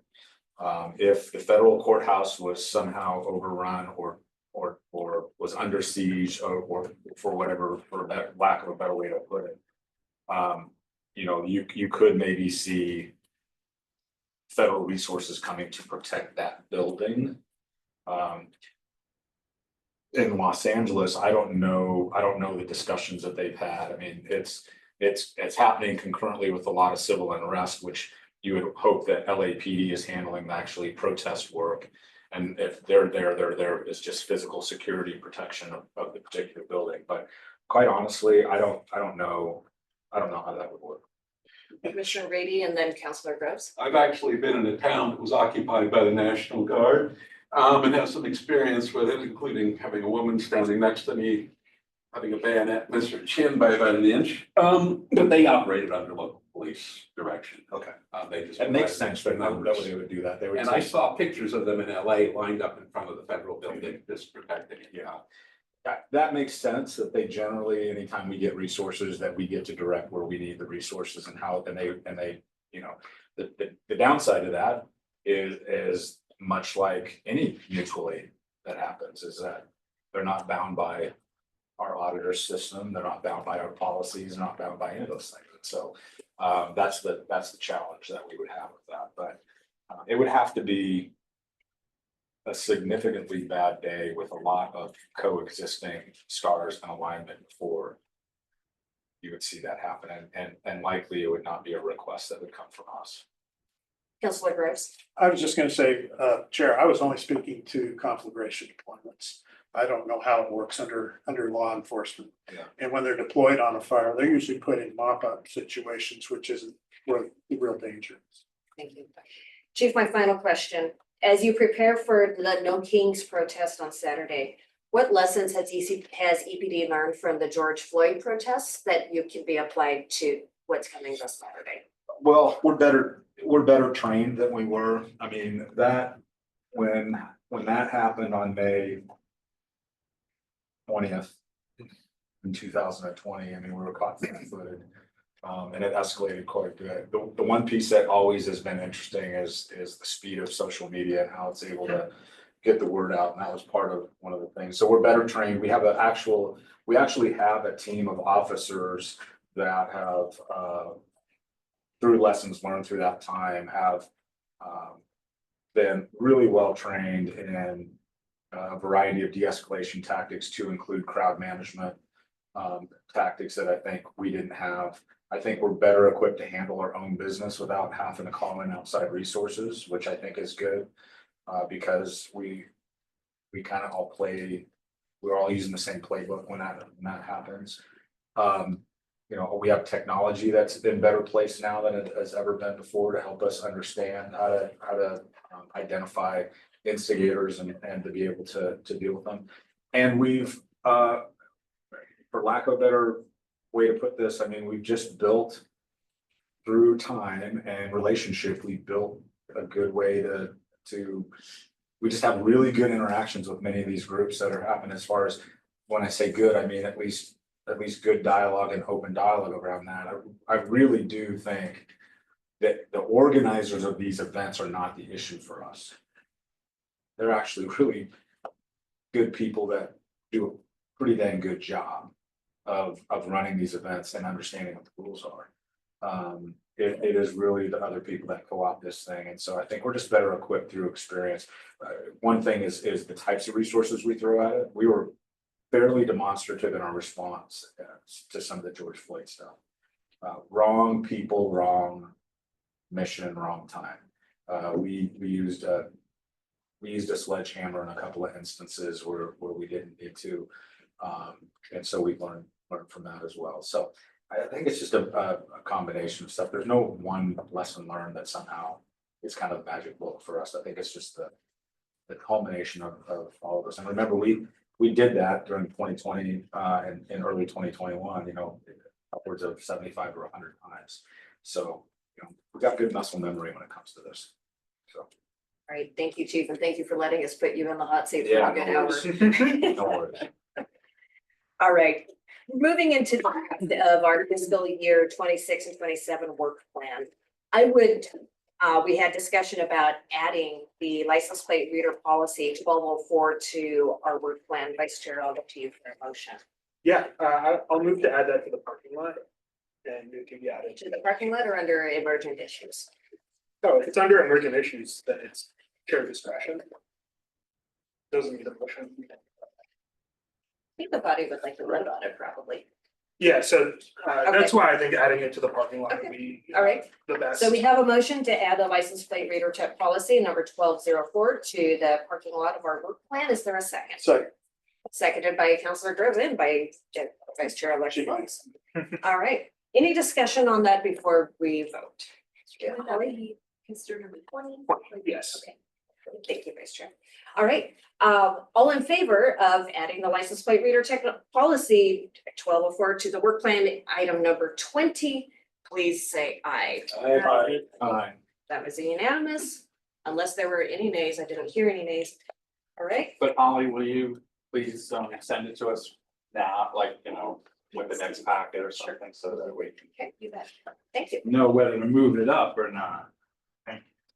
All right, page 26 is the work plan that we developed in our last meeting. And I hope all of you have had a chance to review it and ensure that it aligns with your expectation of the outcomes from our meeting. Vice Chair, I would like a motion to put this into record. So moved to send this to city council as our work plan for 2026 and 2027. Thank you. Is there a second? Second. Seconded by Commissioner Rady. It's open for discussion. Councilor Groves. I just want to make sure I'm clear. Where exactly are we adding the LPR policy 1204? I understand it's going to be number 20 for parking lot Oh, items. parking, I'm sorry. Yeah, okay, I was looking for parking lot. That's the red print. Thank you. It will be at the discretion of chair and vice chair to Perfect color for you. to move it up. We've done that before. Business. Any further discussion for the work plan? All in favor of approving the work plan fiscal year 2026 and fiscal year 2027 for sending to city council, please say aye. Aye. Aye. That one was also unanimous. Okay. Now into the meat and bones of the work that we normally do at the Police Commission. We have two policies before us for review and a limited amount of time to get through them both. Policy 702, and both of these policies, I believe, were on our work plan that we are currently finishing. So policy 702 for searches and inventories of detained persons was identified as number 19 under parking lot items on the last one. And so, Vice Chair, is there a motion to enter this for review, approval, et cetera, whatever it is? Or do we just move straight to this? Agenda item. I don't have any changes to this policy. I'd be happy making a motion. My understanding is we got some folks who might have some stuff to say on it. Well, if you'll make the motion and I can get a second, we can open it for discussion. Oh, yeah, I move that we approve this policy. Thank you. Second, Second by Commissioner Folks. The floor is now open for discussion. Commissioner Folks. I have a clarifying question. So when it comes to words, that type of thing, does that have to be openly discussed in our commission, or can we offer slight revisions on words or spellings? How does that formally work?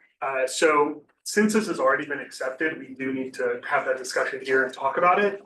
For the minutes and stuff, we can say it's the scrivener's error, i.e. it's a typo. Thank you. Those are things that have not been voted on yet, we can submit feedback to, but once it's been voted, we've accepted it, typos and all. Do you have recommended edits, Commissioner Folks? I do, and I just wanted to ask, I know last time there were already edits in process, so I just wanted to know, are there current edits in process for the specific policy 702 at this time? Lieutenant Griffith? Not that I'm aware of. I would check with Sergeant Jordan. She has a pretty full plate up there, but not that I'm aware of. Nothing happened. Thank you. Yeah.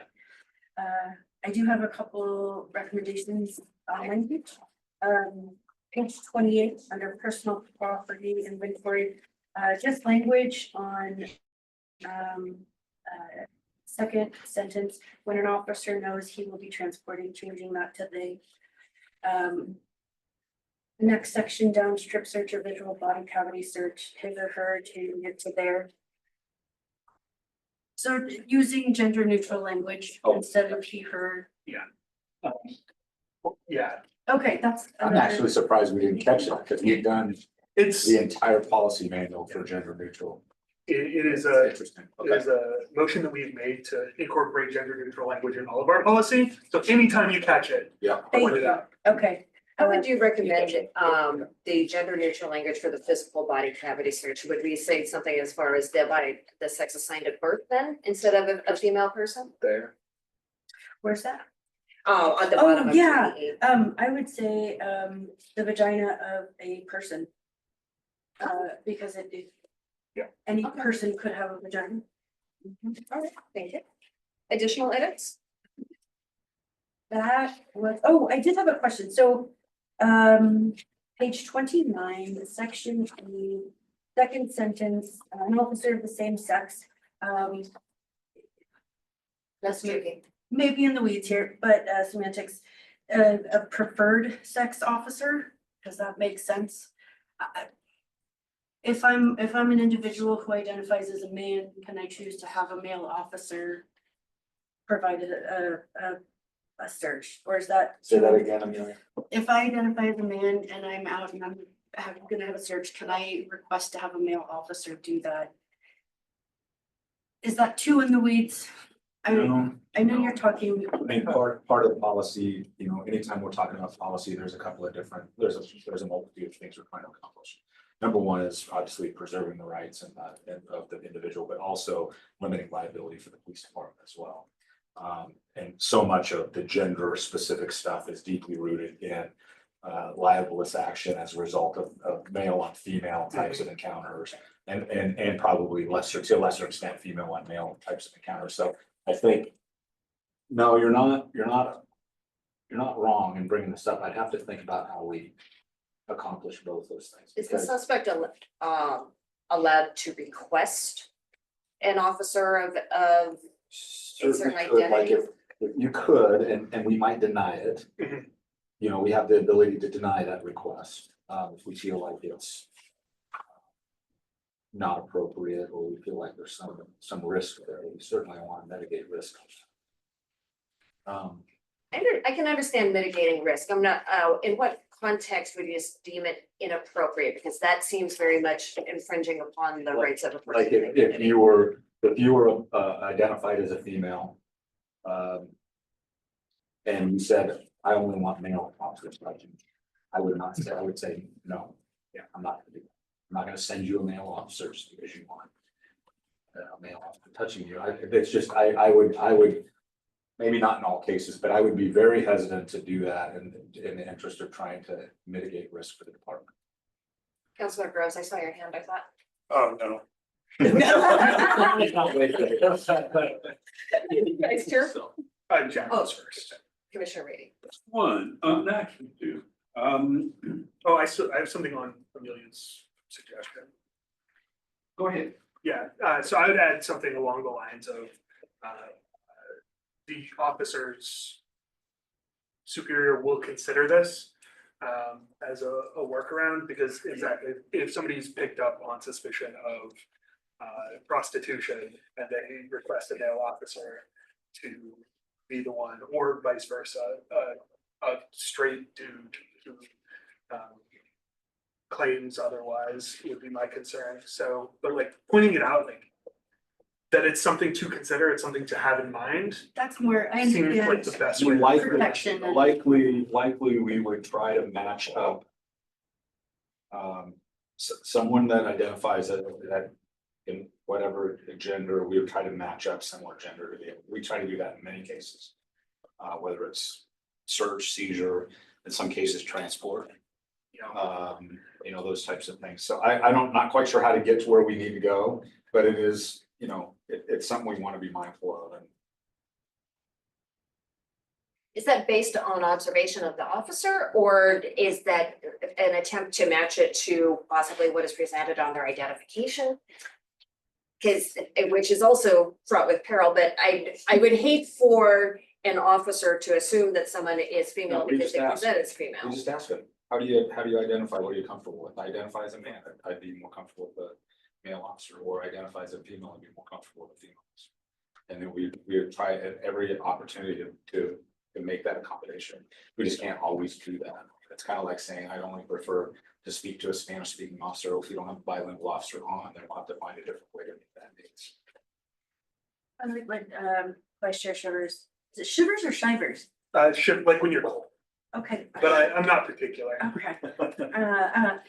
Just that it's an option and you all seem to do a really good job of that anyway, so If we I try to take a status policy recommendation language for you, appreciate it. and then we'll bring it back and see if it Right on. hits the target. Commissioner Folks, did you have additional before we go to read? I was gonna say, for the language, whenever practical, officer shall.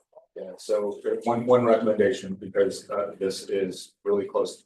We actually have a contract with a individual by the name of Oblio Stroman, who's doing some policy work with us around transgender.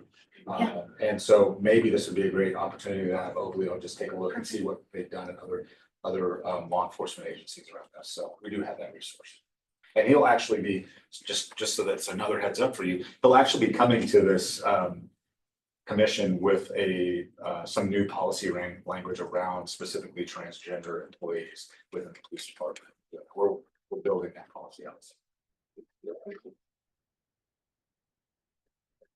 One last thing, 702.4, page 29, section B, third sentence, University District Hospital. Which So it might have been a minute since this policy's been looked which no at. longer exists, is that Yeah. what you're saying? Yeah, That's it, that's all I got, that's thank good you. stuff, yeah. Commissioner Reed. Yeah, body cavity means the stomach. The image of the search of the stomach, I don't know what procedure is involved there. I hope that means X-ray. Well, they could have a, Are we talking X-rays, endoscope, or? I don't know if it's like a really long toothbrush or if it's, yeah. I honestly, have you ever been involved in a search that has forced regurgitation? No. Yeah, I don't know, honestly. It just So reads maybe- kind of strangely. Yeah, it does, no question. The other one is on 702.3 on page 29. Section C, once a person is in custody, the exigency of a search incident to arrest may dissipate regarding the property on the arrestee. Is there an English translation for that? What may dissipate? The exigency of the search? And what the hell are you trying to say? Well, I mean, exigency, Judge, you're gonna have to, Yeah, it's no longer a search incident to arrest, Yeah. which is a legal thing when you take someone into custody. But if a lot of time passes, your ability to do that in a warrantless fashion evaporates. Yeah. And you dissipates, and you may then need to follow the procedures that go later in this policy. writing. That say you need to obtain a warrant if the container isn't one that obviously contains that language. Yeah, exigent circumstances have definitely have some criteria to it. Basically, it's the expediency of needing to be able to do the search that's anchored to, health, welfare, officer safety, those kinds of things. But if you kick the can down the road too long, you lose that exigency, and It's no longer incident to the arrest, the person's in custody arrested, and now you're. It's just my lack of a college education, I recommend people understanding this. Okay, I'm good. Okay. Vice Chair, do you take Commissioner Foltz's recommendations as a friendly amendment, your motion? Yes, yes, and we'll need, Yes, and? we'll need the new officers feedback on the other one, so I think they'll get that. yeah, what we'll do is we'll bring back, if we can make. It's- We'll take a stab at some policy language changes. And then bring that back, and then maybe if we thread that needle for you very quickly, you can improve it as well. All right, so move to table or just table? I will withdraw the motion, the thing is still on the table. Move to table. All in favor of tabling until we receive updated language from Eugene, please say aye. Aye. It's unanimously, thank you. We move to policy 703, which is in many ways related to policy 702. Looking at a motion, I move to approve this policy. second. Seconded by Commissioner Fuchs. Open for discussion. Commissioner Reedy. On page 37, item C, in the top line on page 37. I just note, because my wife was 18 years a drug and alcohol counselor. The drug of choice is a misunderstanding of an addict situation, because while you may think of an addict as a heroin addict or a meth addict, or the fact is they'll take what's available.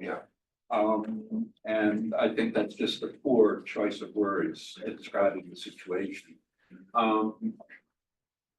There isn't a mention of one of the most common ways in which drugs enter a locked facility, which is bribery, but perhaps that shouldn't be in the policy. Is the section in red at the bottom of page 37 a new section? Is that why it's in red? Okay. And propellants, are we talking on top of page 38? We talking about spray paint?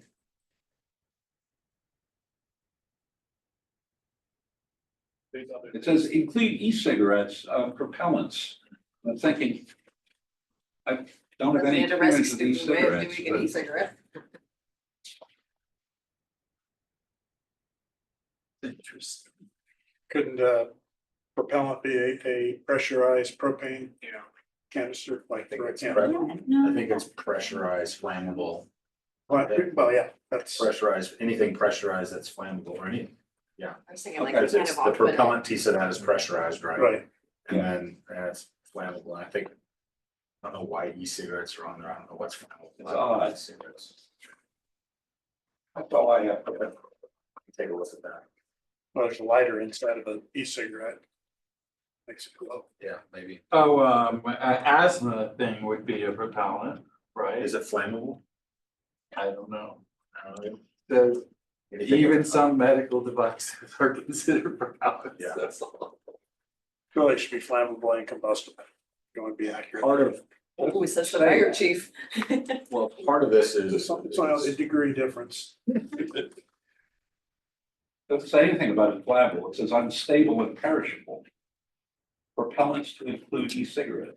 Well, the other thing to keep in mind is these are prohibitions from the Lane County Jail. So they set the rules by which we either bring something in or not. And so for us to change this might be challenging if that's the way so we could see maybe if they have a better definition for what propellants are to It's replace. confusing. Yeah, no, fair enough.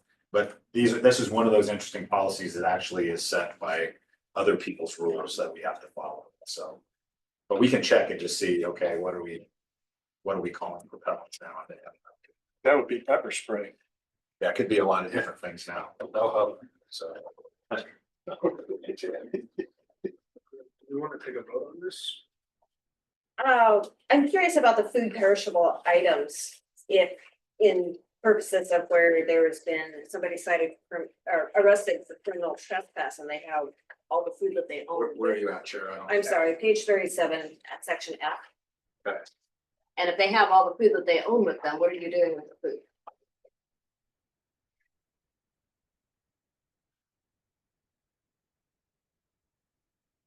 Well, again, the jail can choose or choose not to accept any of these things.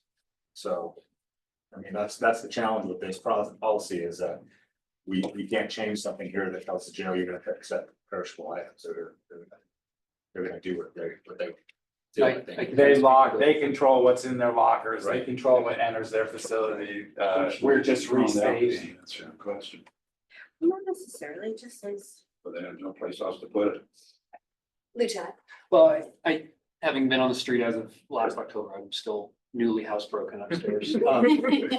I know that our efforts, if we're arresting somebody who has a bunch of food and has these things they're concerned about, if they have friends, if they have family there, we're gonna ask them, hey, can you hang on to this guy's whatever, candy kids, whatever they are, to prevent it, because if this person ends up at the jail for a longer reason than the thought, and their stuff is in the jail locker and it molds, I mean, it's not going to make it that way. So we're gonna reach out to the people they have near them to try and figure out a better solution.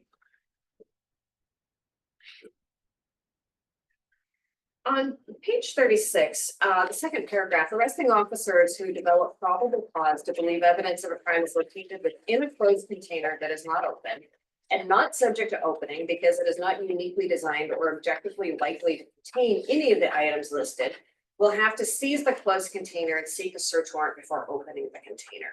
Can you please provide an example? I'm having a hard time wrapping my head around that. So, if we, let's say, for instance, if we arrest you on a drug charge. There's the scale in the box. Right, if we arrest you on a drug charge and the closed container is closed and it isn't necessarily announced what its contents is. Like. Trying to think of something that would announce, but because this happens a lot. We arrest you on a drug charge, you have a closed container. It doesn't automatically announce the fact that it is used specifically for the storage of narcotics. We would have to write a search warrant to be able to get into that. If it is something, search incident to arrest that basically announces its contents by virtue of its characteristics, then under search incident to arrest, we're able to open that container. This is where, like, for instance, the one we would see, and this is gonna date me, youngster. We would arrest people or place somebody in custody, for instance, for anything, and they would have an Altoids container on them. We still go. Okay, they still, people that are suffering from substance use disorder and in possession, they often kept their narcotics in an Altoids container. An Altoids container doesn't necessarily announce it's held Altoids. Now, through our training and experience, a lot of times we're able to articulate in a search warrant that we want to get in this Altoids container because we have seen, based on said training and experience, that it's a container often used to hold small amounts of narcotics, that type of thing. So we really do want to write a warrant, and in most cases, just because it is a much cleaner judicial way to conduct search and seizure as opposed to search engine incident to arrest or open or plain view doctrine. Commissioner Brady. I was at a meeting of this commission about 10-15 years ago when this policy was being discussed. The detective who was discussing it with the commission said, well, okay, but you know, in my 23 years of police work, I've never seen an Altoids box that had Altoids in it. Yeah. But that means it's not smart to paint a picture of someone on your Altoids box. Yeah. Personalized. So, and in most of those cases, we're still trying to write a warrant for that closed container, just because it doesn't immediately announce its contents. So I've been on quite a few ride-alongs, and I have not had the opportunity to see this in action where a closed container was set aside to request a search warrant.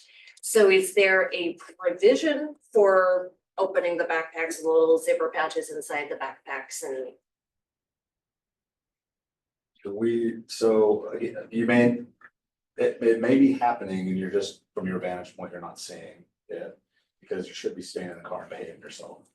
have you met me, Chief? I know.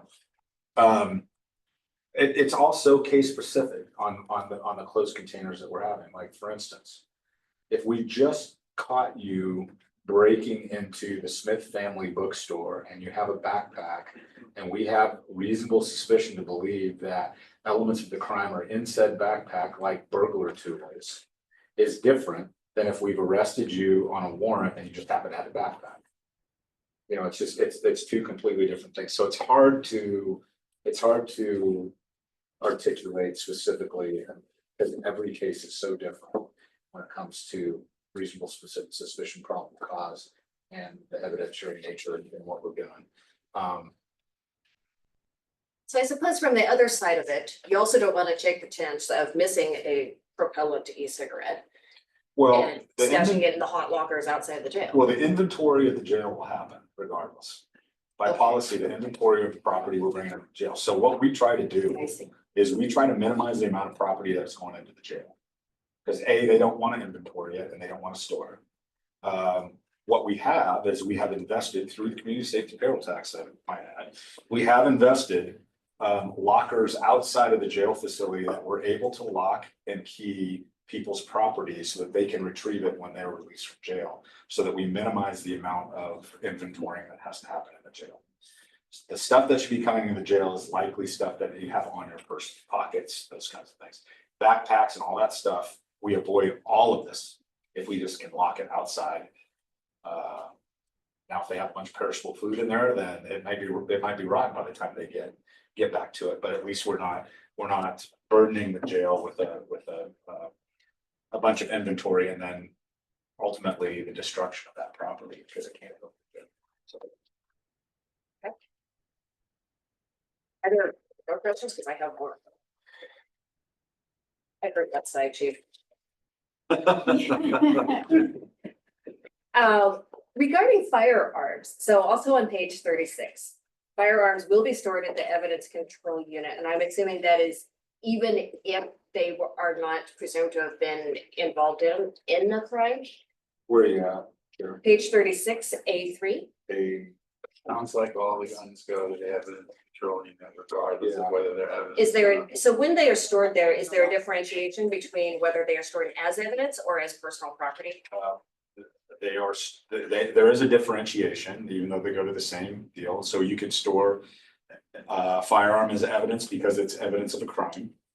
And so that's one thing, or we could have stopped you for DUI. And you have a really expensive rifle in your truck, for instance.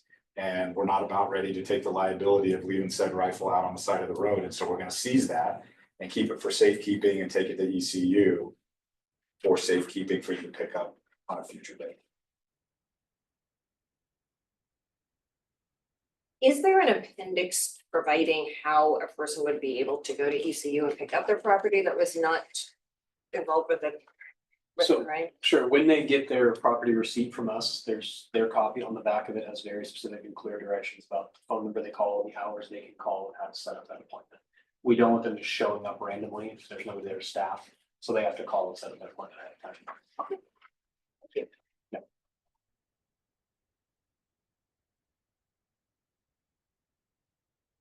So it sounds like we really can't make any changes anyway if it's dependent on Lane County. Even if we had changes we wanted to make. I can see clarification if you'd like to. I can see clarification on the propellant issue. I can follow over there and I can see what they have to. There might be a couple of these categories that have changed for them too, so we could try to see if this, the language we have in here on the prohibitions is still contemporary with contemporary jail practices, or if those have changed, and we can adjust. Thank you, Lieutenant. Move to table. Sure. Second. Okay, yeah, all in favor of tabling this policy until we have clarification from the Lane County Jail, please say aye. That is also unanimous. Just figure out what's single. And I'd like to make a motion on our agenda. I understand former Commissioner Parham wants to be able to make public comment, and because we are moving quickly, actually, even though we had that really long discussion where we pinned the chief to the wall, we are on track to actually finish the meeting before they were prepared to get on. So I'd like to move Commissioner closing comments up before public comment. Do it. I will take that as a second from Commissioner Rady. All in favor, please say aye. I didn't hear. Yeah. Thank you. We have one nay from Commissioner Shivers and any abstentions then as long as we're. Okay. So for closing comments, your nay has been. Yeah. There. I didn't think I was gonna win that vote. But it's now on the record. All right, so for closing comments, I will go in the same order that we went for opening, and so I'll start with Commissioner Reedy. I apologize to the body for getting more than a little emotional tonight. It'll happen again, I guarantee you. I'm petrified for the fate of my country, and it's really got me upset. I'm enormously encouraged by our discussion tonight, including those who didn't agree with me, because I think we have a pretty clear consensus about what the Eugene community wants and wants to stay. And I'm gonna get to see my granddaughter. See you folks out Saturday. Vice Chair Shivers. Yeah, thanks again, everybody. I'll see you again next month. Really, really sad to see this, my time here expire. Yeah, that's all I've got for now. Vice Chair-elect Folks. Vice Chair Shivers, thank you for your awesome service, and I hope to learn as much as I possibly. Even once I'm gone, you can all call me. I got Oh. my numbers. Yeah, He is actually an incredible resource. Yeah. I'm happy to answer questions. Welcome. I forgot to welcome you. Welcome to the commission. Very excited to hear your insights on things. Thank you again, City Council, and as always, Chief, thank you for putting up with my personal shenanigans and just being open and active on everything you do. Thank you. Notice he doesn't make comments about how you should stay in the car and behave yourself. He just criticizes me. Yeah, Because she stays in the car and behaves. just shoot officers. During training, during defensive tactics scenarios. That was out of context. I'm sorry. Nobody's been fired. Be done once in a Should have lived that down. No, while. no, you are going down in history. I am so proud of you. Commissioner Lyman. Thank you, Chair. Thank you, everyone. I agree with Commissioner Rady. We are living in a perilous, uncharted territory time, and I'm still hopeful for our country and for our Constitution and rule of law. But I'm really grateful to live in a community where I have confidence in the leadership and the rank and file of the police department. And I know that's not true in a lot of places around this country. And so that makes this job easier and it makes life easier. So thank you, sir. Commissioner Bradley, I would like you to put on your HRC hat as well and try to inform us of Human Rights Commission stance on the topics that we were discussing today with immigration, in addition to your personal closing comments. She puts you on the spot, just like, Oh, sure. that happens quite, not in brief. So the concern from the HRC that were brought up at the last meeting very much echo what has been discussed here tonight. Of course, we, at the last HRC meeting, we didn't have some of the most recent events that are even more troubling specific to Los Angeles. But we've seen and observed through news, of course, the escalation of ICE activity since January. And obviously, it's all incredibly troubling. And the HRC members that have expressed concern have expressed essentially that they're fearful for the individuals and for what the actions mean for the country. And so I think that if I had to define it, it would be in solidarity with Commissioner Rady and his concerns related to just essentially basic human rights. It's especially in light of the fact that our land that we have here is stolen. And those of us who descend from colonists, many of us here likely at this table, truly have no special right to be here. So also, I'm really glad to be here with you all. And I'm excited to learn from you. So thank you. Thanks. Counselor Ye? Yeah, thank you. So first off, I'm gonna really miss you, John. You have been an important part of this community, not just here on police council. Like some people may not know that you spread out your talents and support people throughout our community, and it's gonna be a whole. But I hope Colorado is great for you, and I hope you just it just ends up being a good place. And yeah, please stay in touch. Let us know how it goes. Send us some great pictures of Colorado. Yeah, my plan is eventually to move back, but I don't want to put that in the air in case.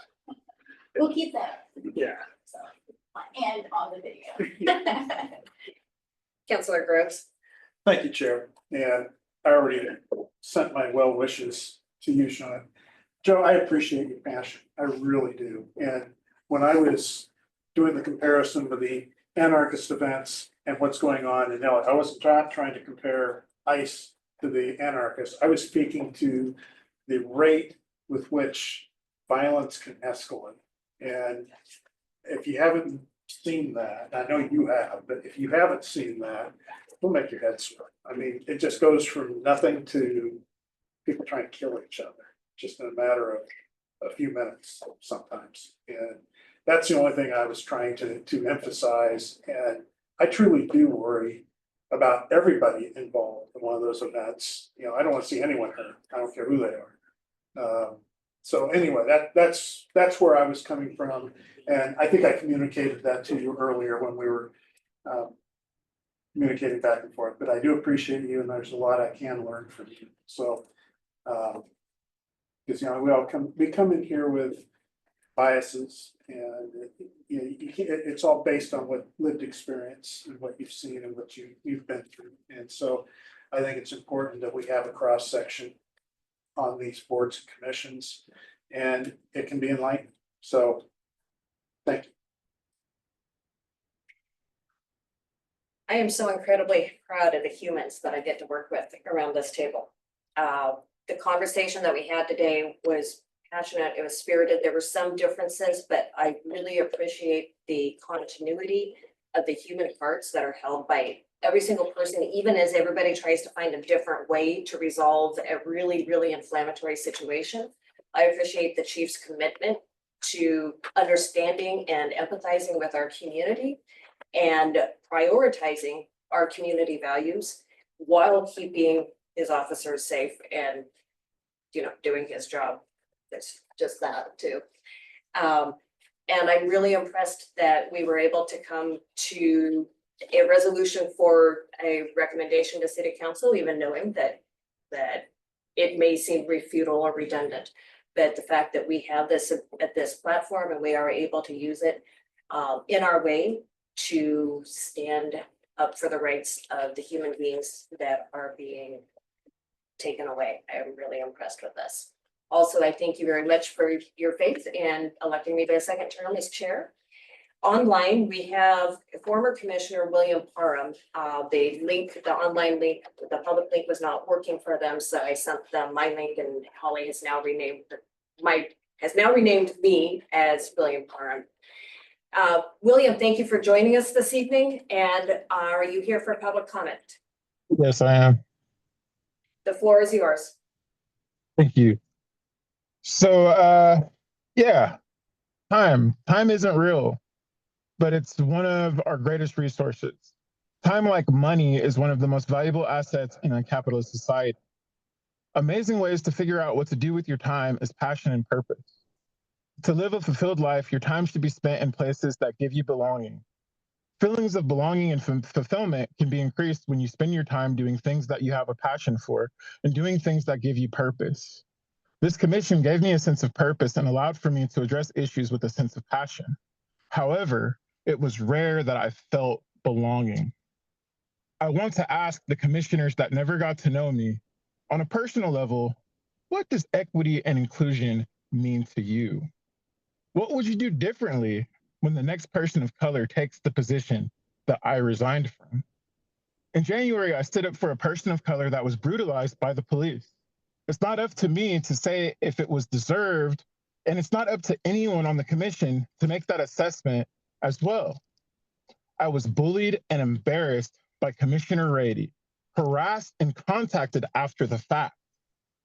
This commission has turned out to be a rubber stamp for the police department, and it's lost its mission of creating unique policy that really serves the citizens of Eugene. Cahoots at the joy of certain members of the police force has been gutted, and this has happened on the watch of the police commission. So I resign a failure, but I resign with peace, and I resign authentically, and I resign knowing that I made the best decision for myself. Thank you. Thank you, William. And with that, our meeting is adjourned.